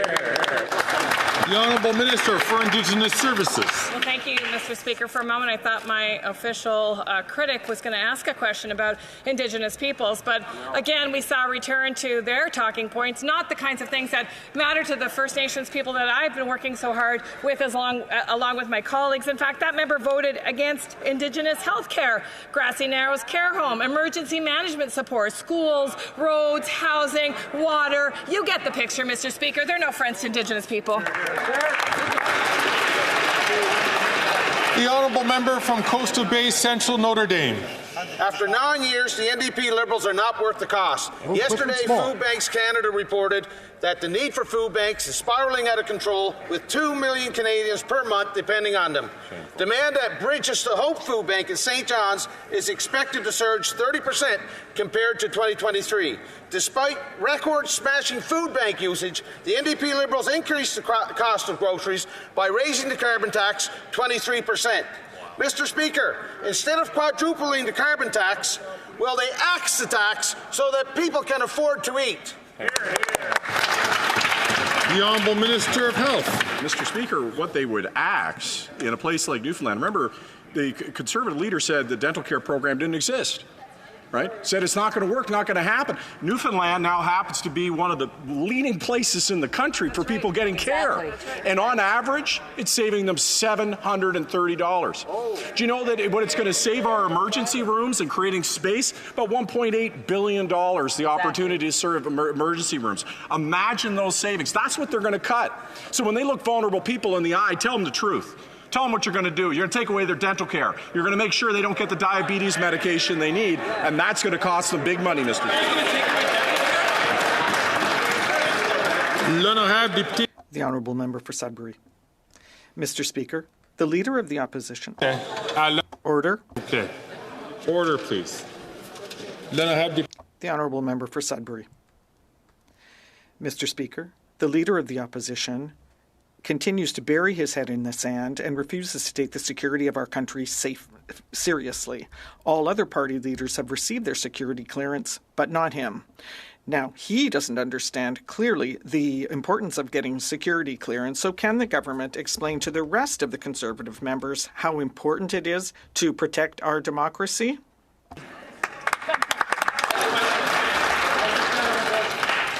The Honourable Minister of the Environment and Climate Change. Thank you, Mr. Speaker, and I'd like to thank the member for Sudbury for her question. Our government recognizes the importance of protecting our country and our democratic institutions from the threat of foreign interference. That is why we offered all party leaders their security clearance. Now, the Conservative leader is the only one who is shirking his obligations. Why? Because if he had nothing to hide from Canadians, he would get his security clearance and his top secret briefing.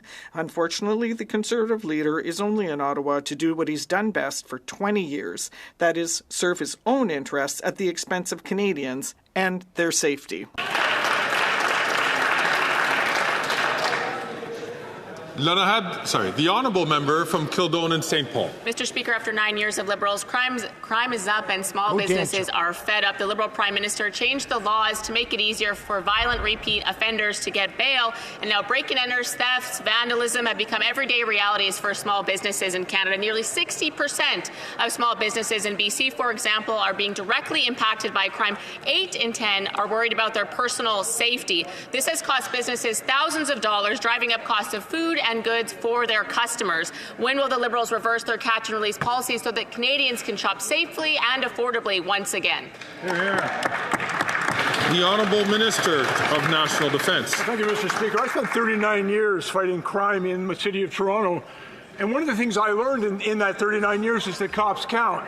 But, Mr. Speaker, today there are 700 fewer police officers in the City of Toronto than when I was the police chief. And those are the same cops, by the way, who fought guns and gangs, gave evidence at bail hearings, and kept our neighbourhood safe.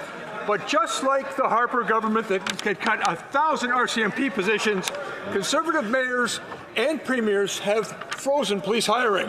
This is the price we're all paying for reckless Conservative cuts.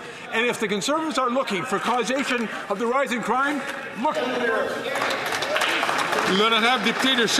The honourable member for Charlebourg and Saint-Jean. This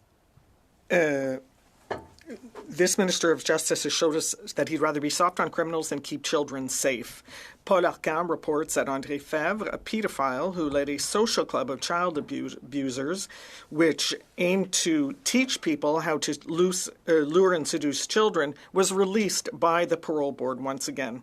The minister seems satisfied that experts say that his risk of reoffending is low, even though he has violated his conditions over and over the past 50 years. Is the minister aware of this? And if so, why is he not doing anything? The Honourable Minister of Public Safety.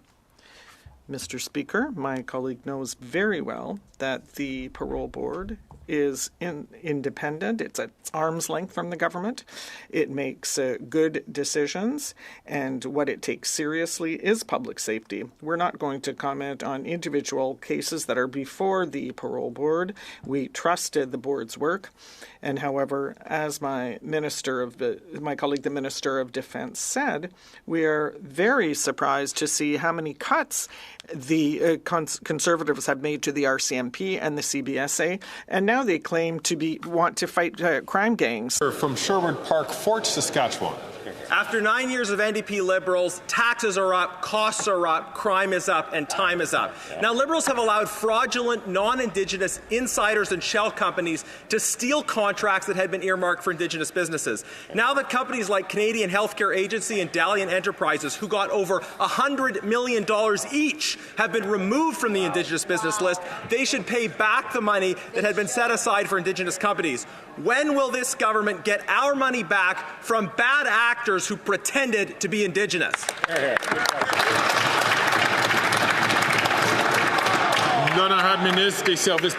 The The Honourable Minister of Public Services.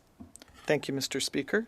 My colleague knows full well that Are you kidding me? Are done regularly to ensure that things are done properly.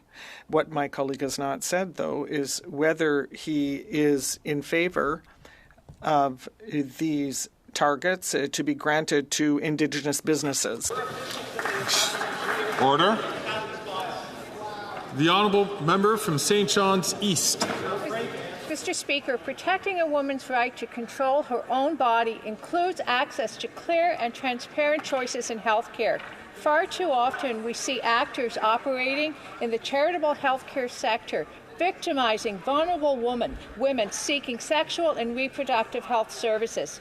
Can the Deputy Prime Minister and Minister of Finance update the women of this country what this government is doing to ensure they are protected from these nefarious predators? The Honourable Deputy Prime Minister and Minister of Finance. Mr. Speaker, I would like to really sincerely thank my colleague from St. John's East for her hard work for Canadian women. She is a nurse and she knows what she is talking about on this issue. Today, we introduced legislation that would deny charitable status to centres that fail to disclose services they do or do not offer. This is about telling the truth. It is about women and girls across our country having control of their own bodies. That is what our government is proud to stand up for. Thank you, Mr. Speaker. The Honourable Member from Edmonton Strathcona. Mr. Speaker, this week the Israeli Parliament banned UNRWA from operating in Israel-occupied East Jerusalem and designated this life-saving organization. Colleagues, I need to hear the question. The Honourable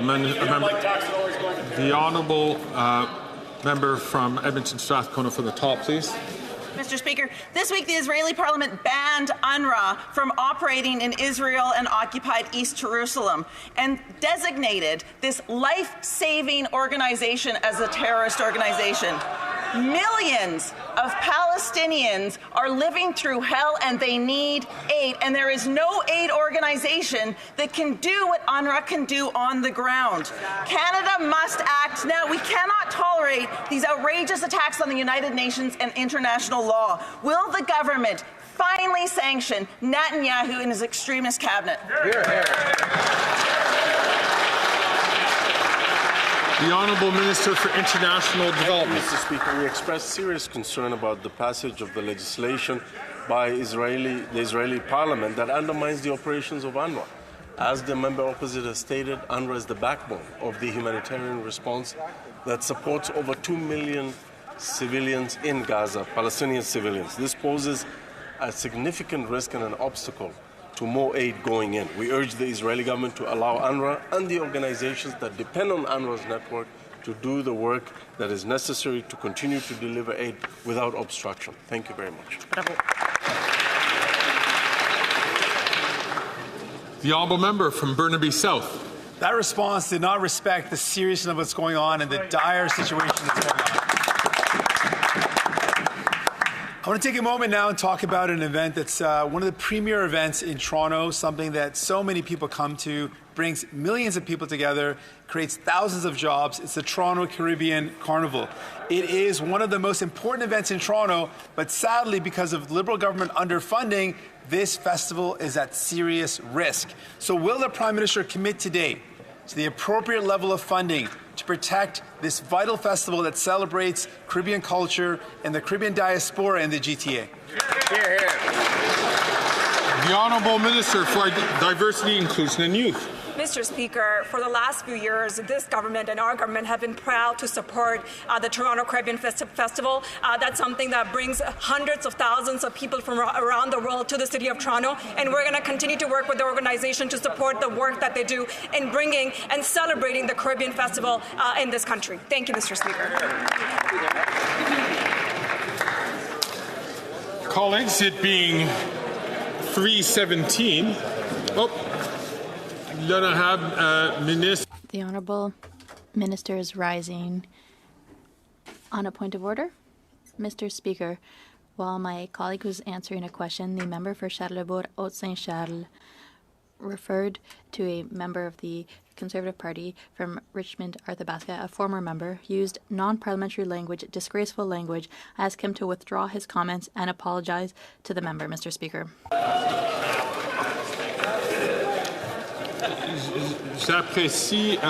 I appreciate that point of order.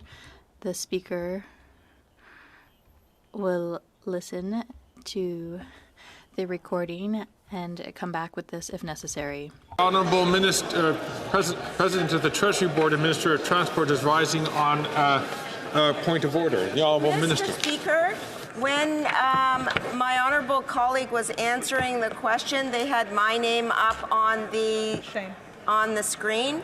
I know that we're both of similar backgrounds, but we are different people, and I would really appreciate it if the correct name would be shown when the other person is speaking. Let's do better. Good job. I appreciate the Honourable Minister raising this point. It's one which we always strive. Order, please. It's order, please. It's one which the House of Commons, we always strive to making sure that we are accurate in what we do, and we apologize to the honourable member and the honourable to the two ministers, and we'll take measures to ensure that doesn't happen again. It being 3:19, the House will now proceed to the taking of deferred recorded division on the sub-amendment of Mr. Seaback to the motion to concur in the 8th report of the Standing Committee on Canadian Heritage. Call in the members.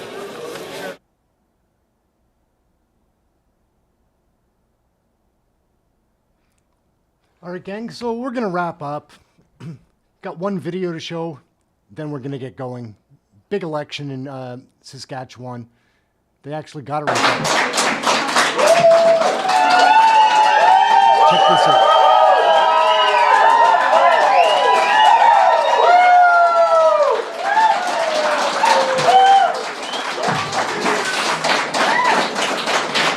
I was going to say good evening, but I think I'll actually say good morning.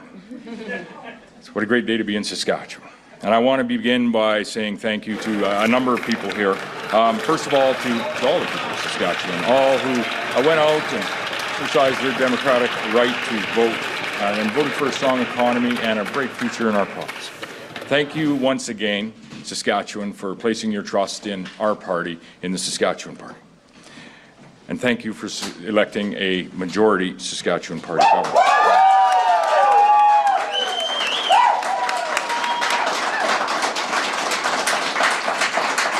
I want to say a quick thank you to a number of friends, community members, voter supporters that have stuck it out. A number have left as we're late evening and there's school tomorrow and work tomorrow and everything else. But I want to say thank you to all of the voters across Roster and Shelburne for re-electing myself as your MLA, sending me back to Regina to the Legislative Assembly as your voice within the provincial government. The support that you provide myself, my family, and the honour that I have in representing each and every one of you each and every day that I have had the opportunity to do that. I appreciate that more than words could ever express. And so I want to say thank you to the community, all of the voters of Roster and Shelburne.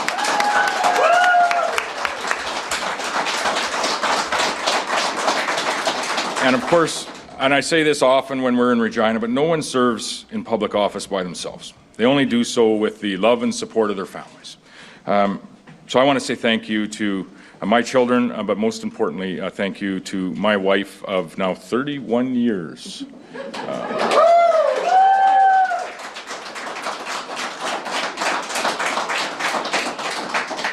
Never do it without you.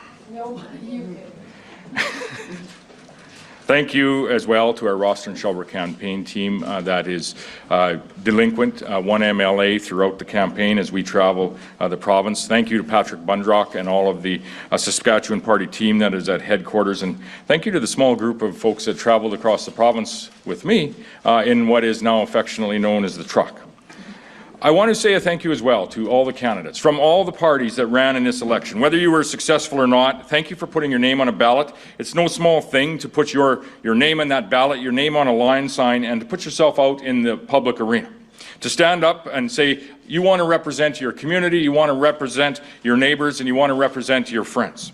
And so I would say to each and every candidate that put their name on a ballot this election, I appreciate the fact that you did that, and I thank you for doing that. And I also appreciate the family that you have that supported you in doing that. And I want to say as well that I would say thank you to each of the party leaders for what they have done, not just over the course of the past month, but for the course of their time as a leader. And I want to single out Carla Beck for the very strong campaign that she ran. And I want to thank not only her, but thank her family as well that supports her in the work that she has done each and every day as opposition leader, but also the work that she does as leader of the NDP party. She ran a strong campaign, and credit to Carla Beck. Specifically as well, I would like to thank all of the Saskatchewan Party candidates, and through them, their teams, their supporters, the volunteers, the door knockers. We achieved this campaign a level of volunteer participation that I have never seen before. And so to each volunteer on a Saskatchewan Party campaign, I say thank you, thank you, thank you.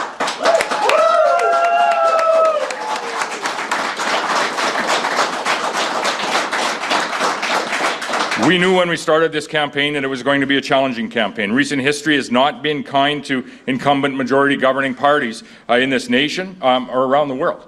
We saw what had happened in British Columbia, New Brunswick, and Manitoba a short while ago. But we also believed that we had a message and we had a record that we could be proud of.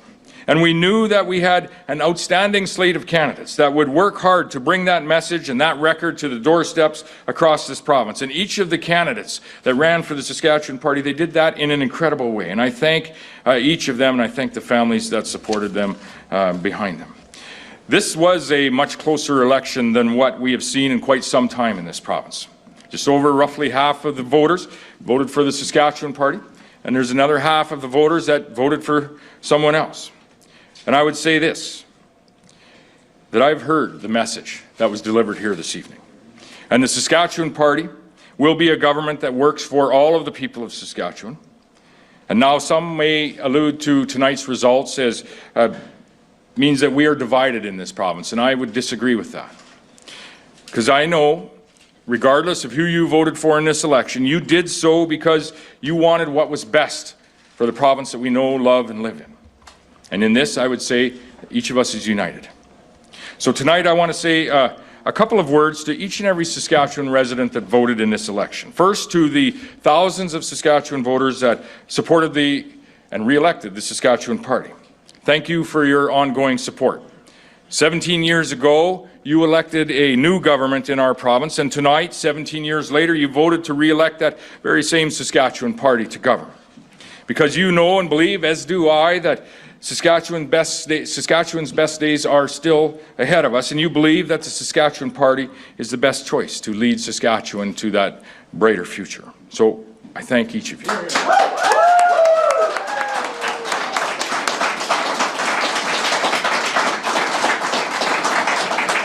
Now to the thousands of voters that may have supported another party in this election.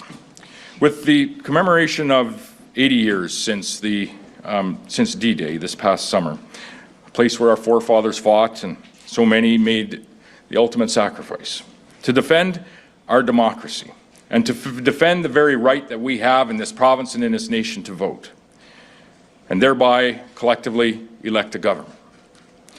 I say thank you to each of you that voted in this election and took part in that great democracy and showed honor to those folks that fought those battles.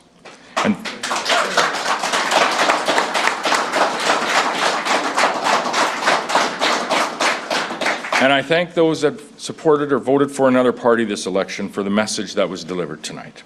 I've heard that message, and our team has heard that message, and we must do better, and we most certainly will. When you look at the results tonight, there are many people who voted for the Saskatchewan Party in the past, but chose not to in this election. We have lost your support, whether it be due to management of health care or education or the cost of living pressures that we're all feeling in this province and across this nation. All of us in government, and it starts with myself, we're going to take a little bit of time, we're going to reflect on the message that was sent here this evening, to reflect on just what exactly that means. And you have my word that we are going to do that. And we will strive we will strive to earn back your support. We have heard on the doorsteps and in our communities that your expectations of a government is of a government that will do better when it comes to accessing healthcare services. Your expectations is to have a government that will do better in supporting our children in their education. A government that will do better in representing you. Tomorrow, we're going to go back to work. And we're going to do just that.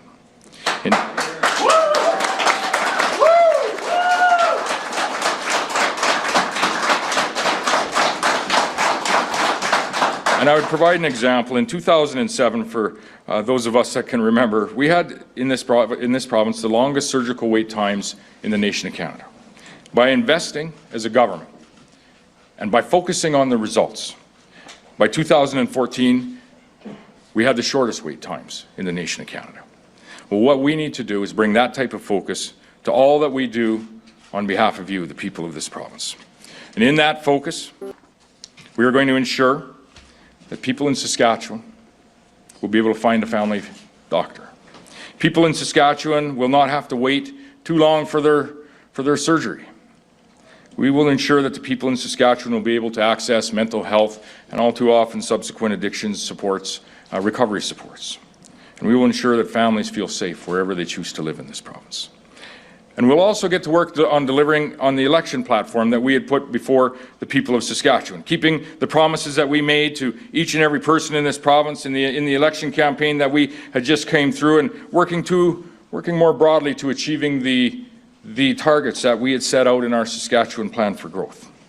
We will keep Saskatchewan's economy growing, and we will continue to focus on creating new jobs and opportunities so that our children can stay here.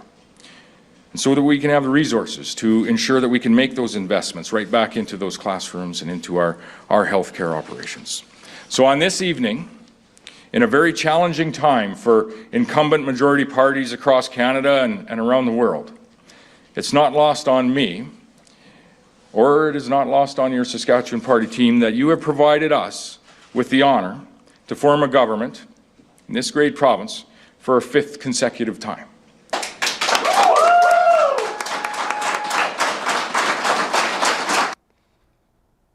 All right, gang, we've got one more thing to check out here. We'll drop over, check this out.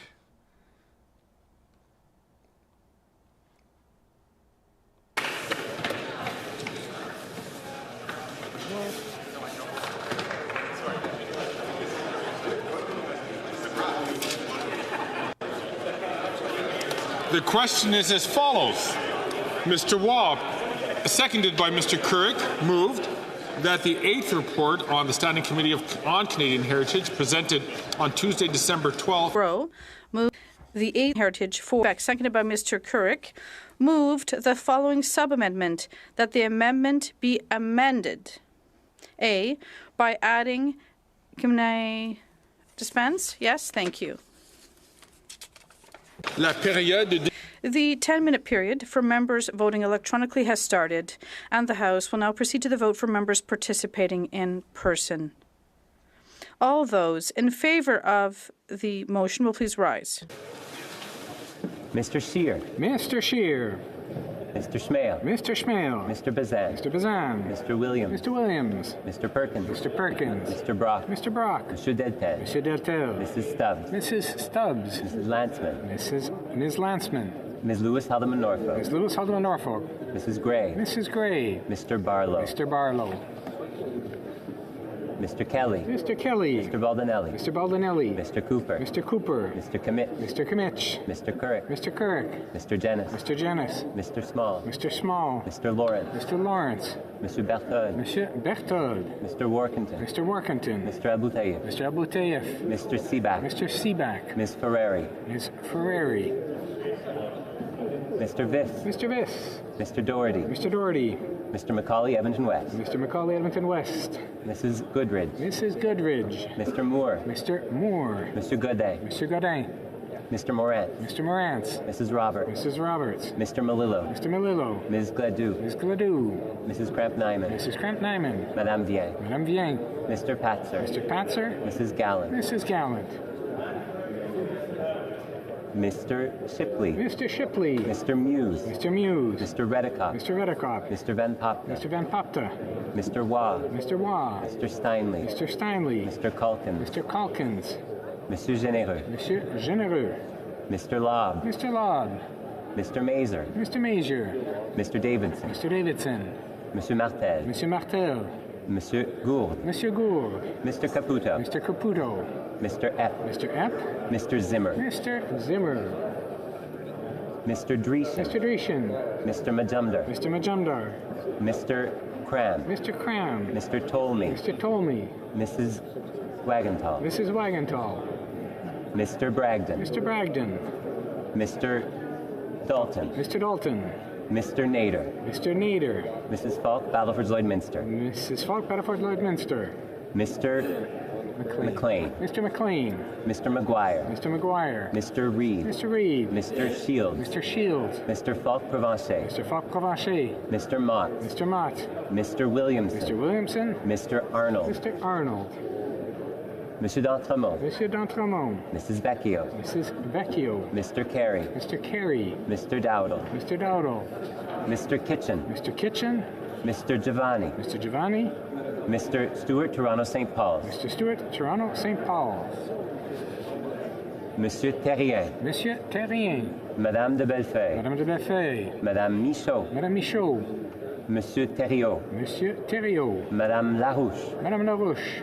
Monsieur Barcelot-Duval. Monsieur Barcelot-Duval. Monsieur Lemire. Monsieur Lemire. Madame Saint-Clair-Degagné. Madame Saint-Clair-Degagné. Monsieur Trudel. Monsieur Trudel. Madame Bérubé. Madame Bérubé. Madame Bérubé. Mr. Julian. Mr. Julian. Mr. Massey. Mr. Massey. Ms. Collins Victoria. Ms. Collins Victoria. Ms. Matheson. Ms. Matheson. Mr. Johns. Mr. Johns. Ms. McPherson. Ms. McPherson. Mr. Green. Mr. Green. Mr. McGregor. Mr. McGregor. Mr. Backrack. Mr. Backrack. Madame Hughes. Madame Hughes. Mr. Cannings. Mr. Cannings. Mr. Davies. Mr. Davies. Ms. Barron. Ms. Barron. Mr. Desjardins. Mr. Desjardins. Ms. Zarillo. Ms. Zarillo. Ms. Kwan. Ms. Kwan. Mr. Morris. Mr. Morris.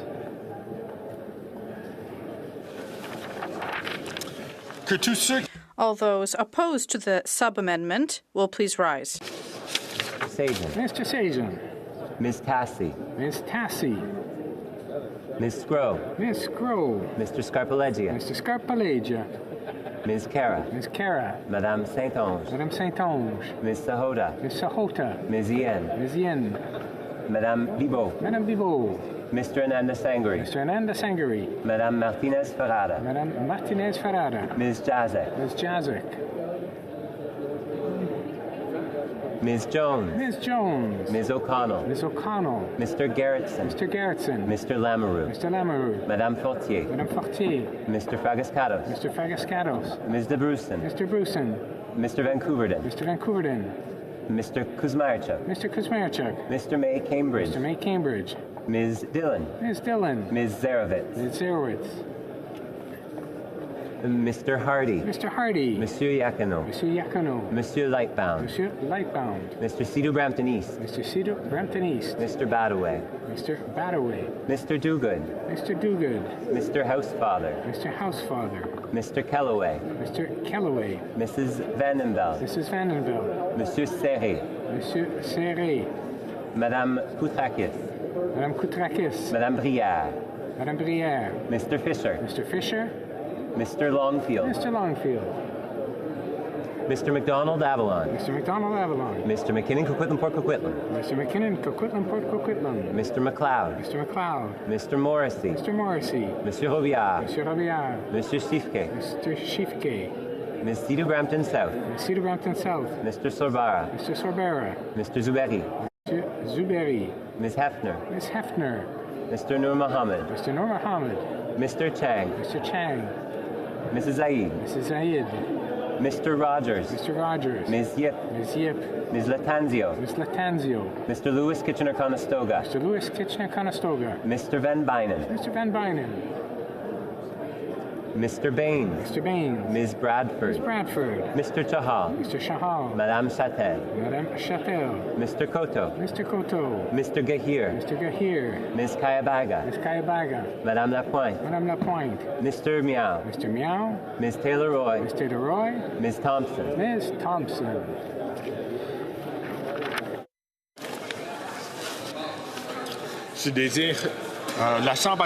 The House will now wait for the electronic voting period to end before resuming its proceedings.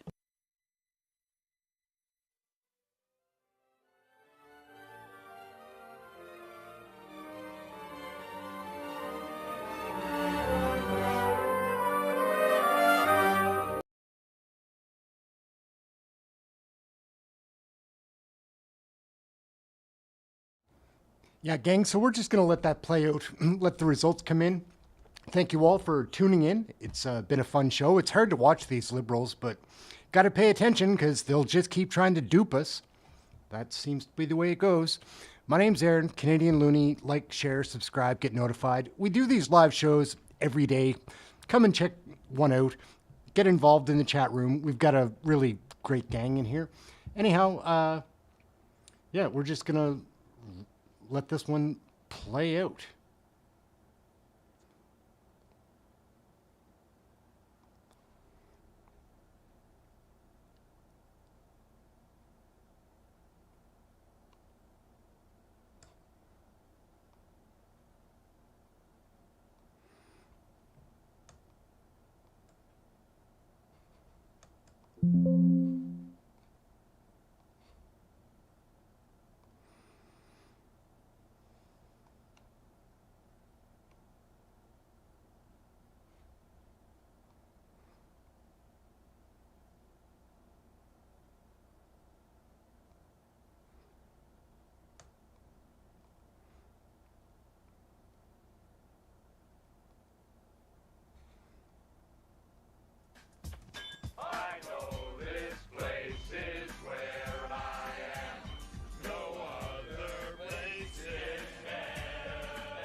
The one we call Canadians.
Voting period has ended. If members weren't able to vote due to technical difficulties, they may now use the raise hand function and the chair will recognize them. The table will now compile the results of the vote. Yeas pour 178, 178. Nays contre 152, 152. I declare the sub-amendment carried. The next question is on the amendment. The question is as follows. And Chief Government Whip is rising.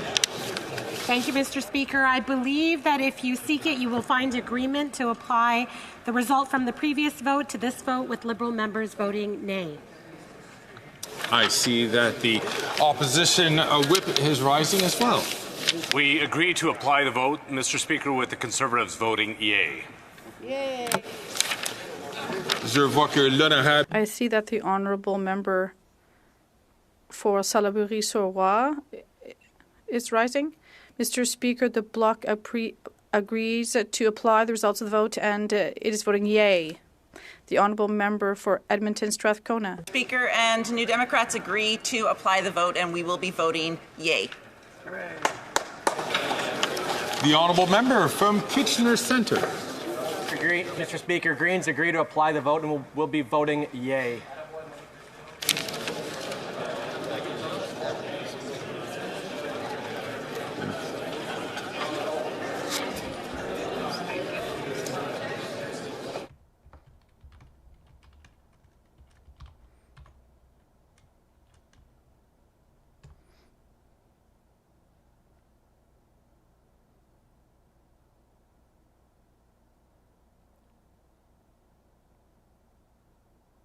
Now compile the results of the vote. Yeas pour 177, 177. Nays contre 151, 151. I declare the motion adopted. The next question is on the main motion as amended. The question is as follows. Oh, I see the Honourable Chief Government Whip is on her feet. The Honourable Whip.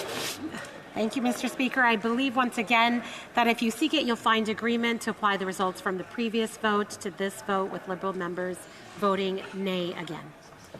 See the Honourable Member from Peace River Mackenzie is up on his feet. Mr. Speaker, Conservatives agree to apply the vote, with Conservatives voting in favour. I see the honourable member for Salaberry-sur-Roi is rising. Mr. Spock, the bloc agrees to apply the result of the vote and will vote yay. From Edmonton Strathcona is on her feet. Speaker, New Democrats agree to apply the vote, and we will be voting yes. Yay. I see that the honourable member from Kitchener Centre is on his feet as well. Mr. Speaker, Greens agree to apply the vote, and will be voting yes.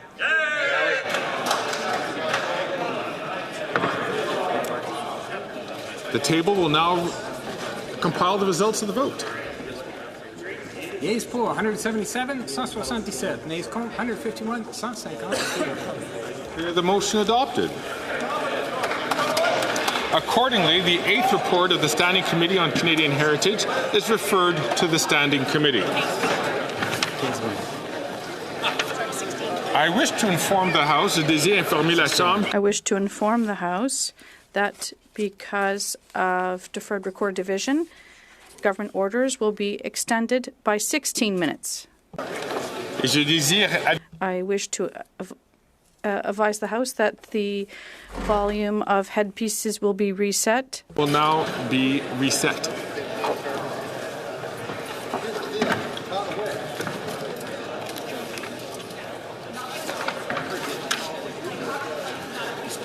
I am now ready to rule on the question of privilege raised on October 7, 2024 by the member for Thornhill concerning public access to Parliament Hill.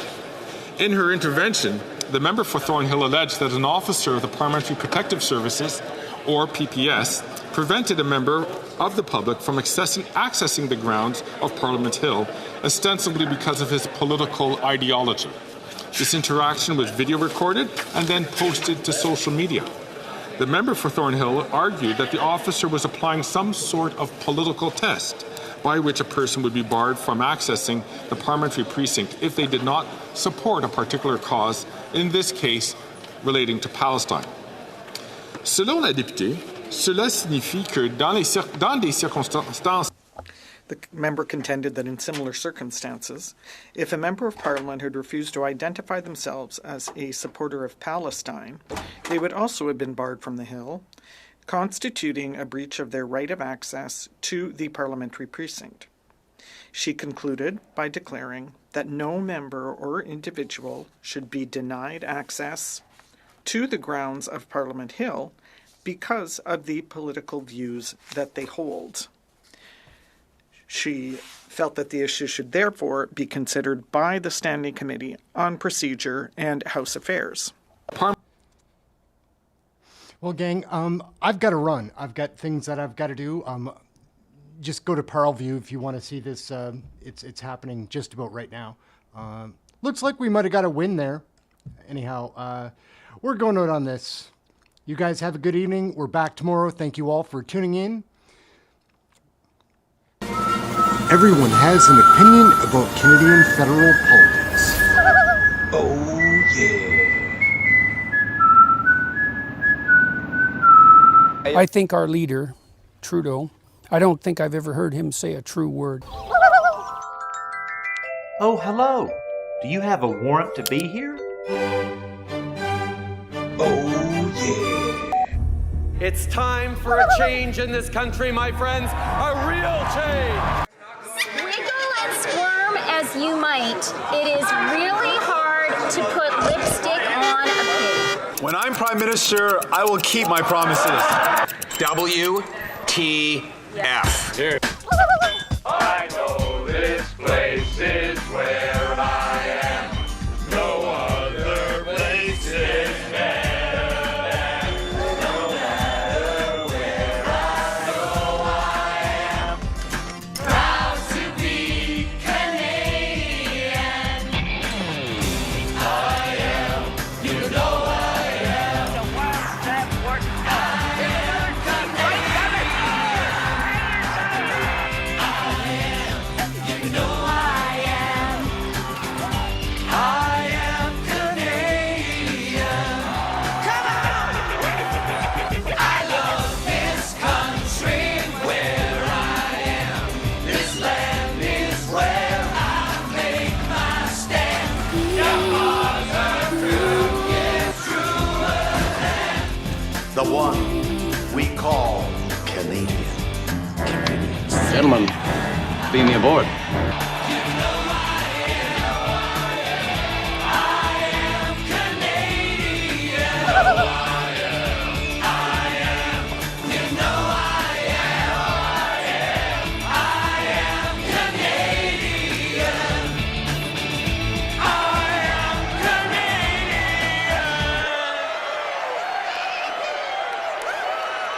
Selves are stealing the lifeblood from our city.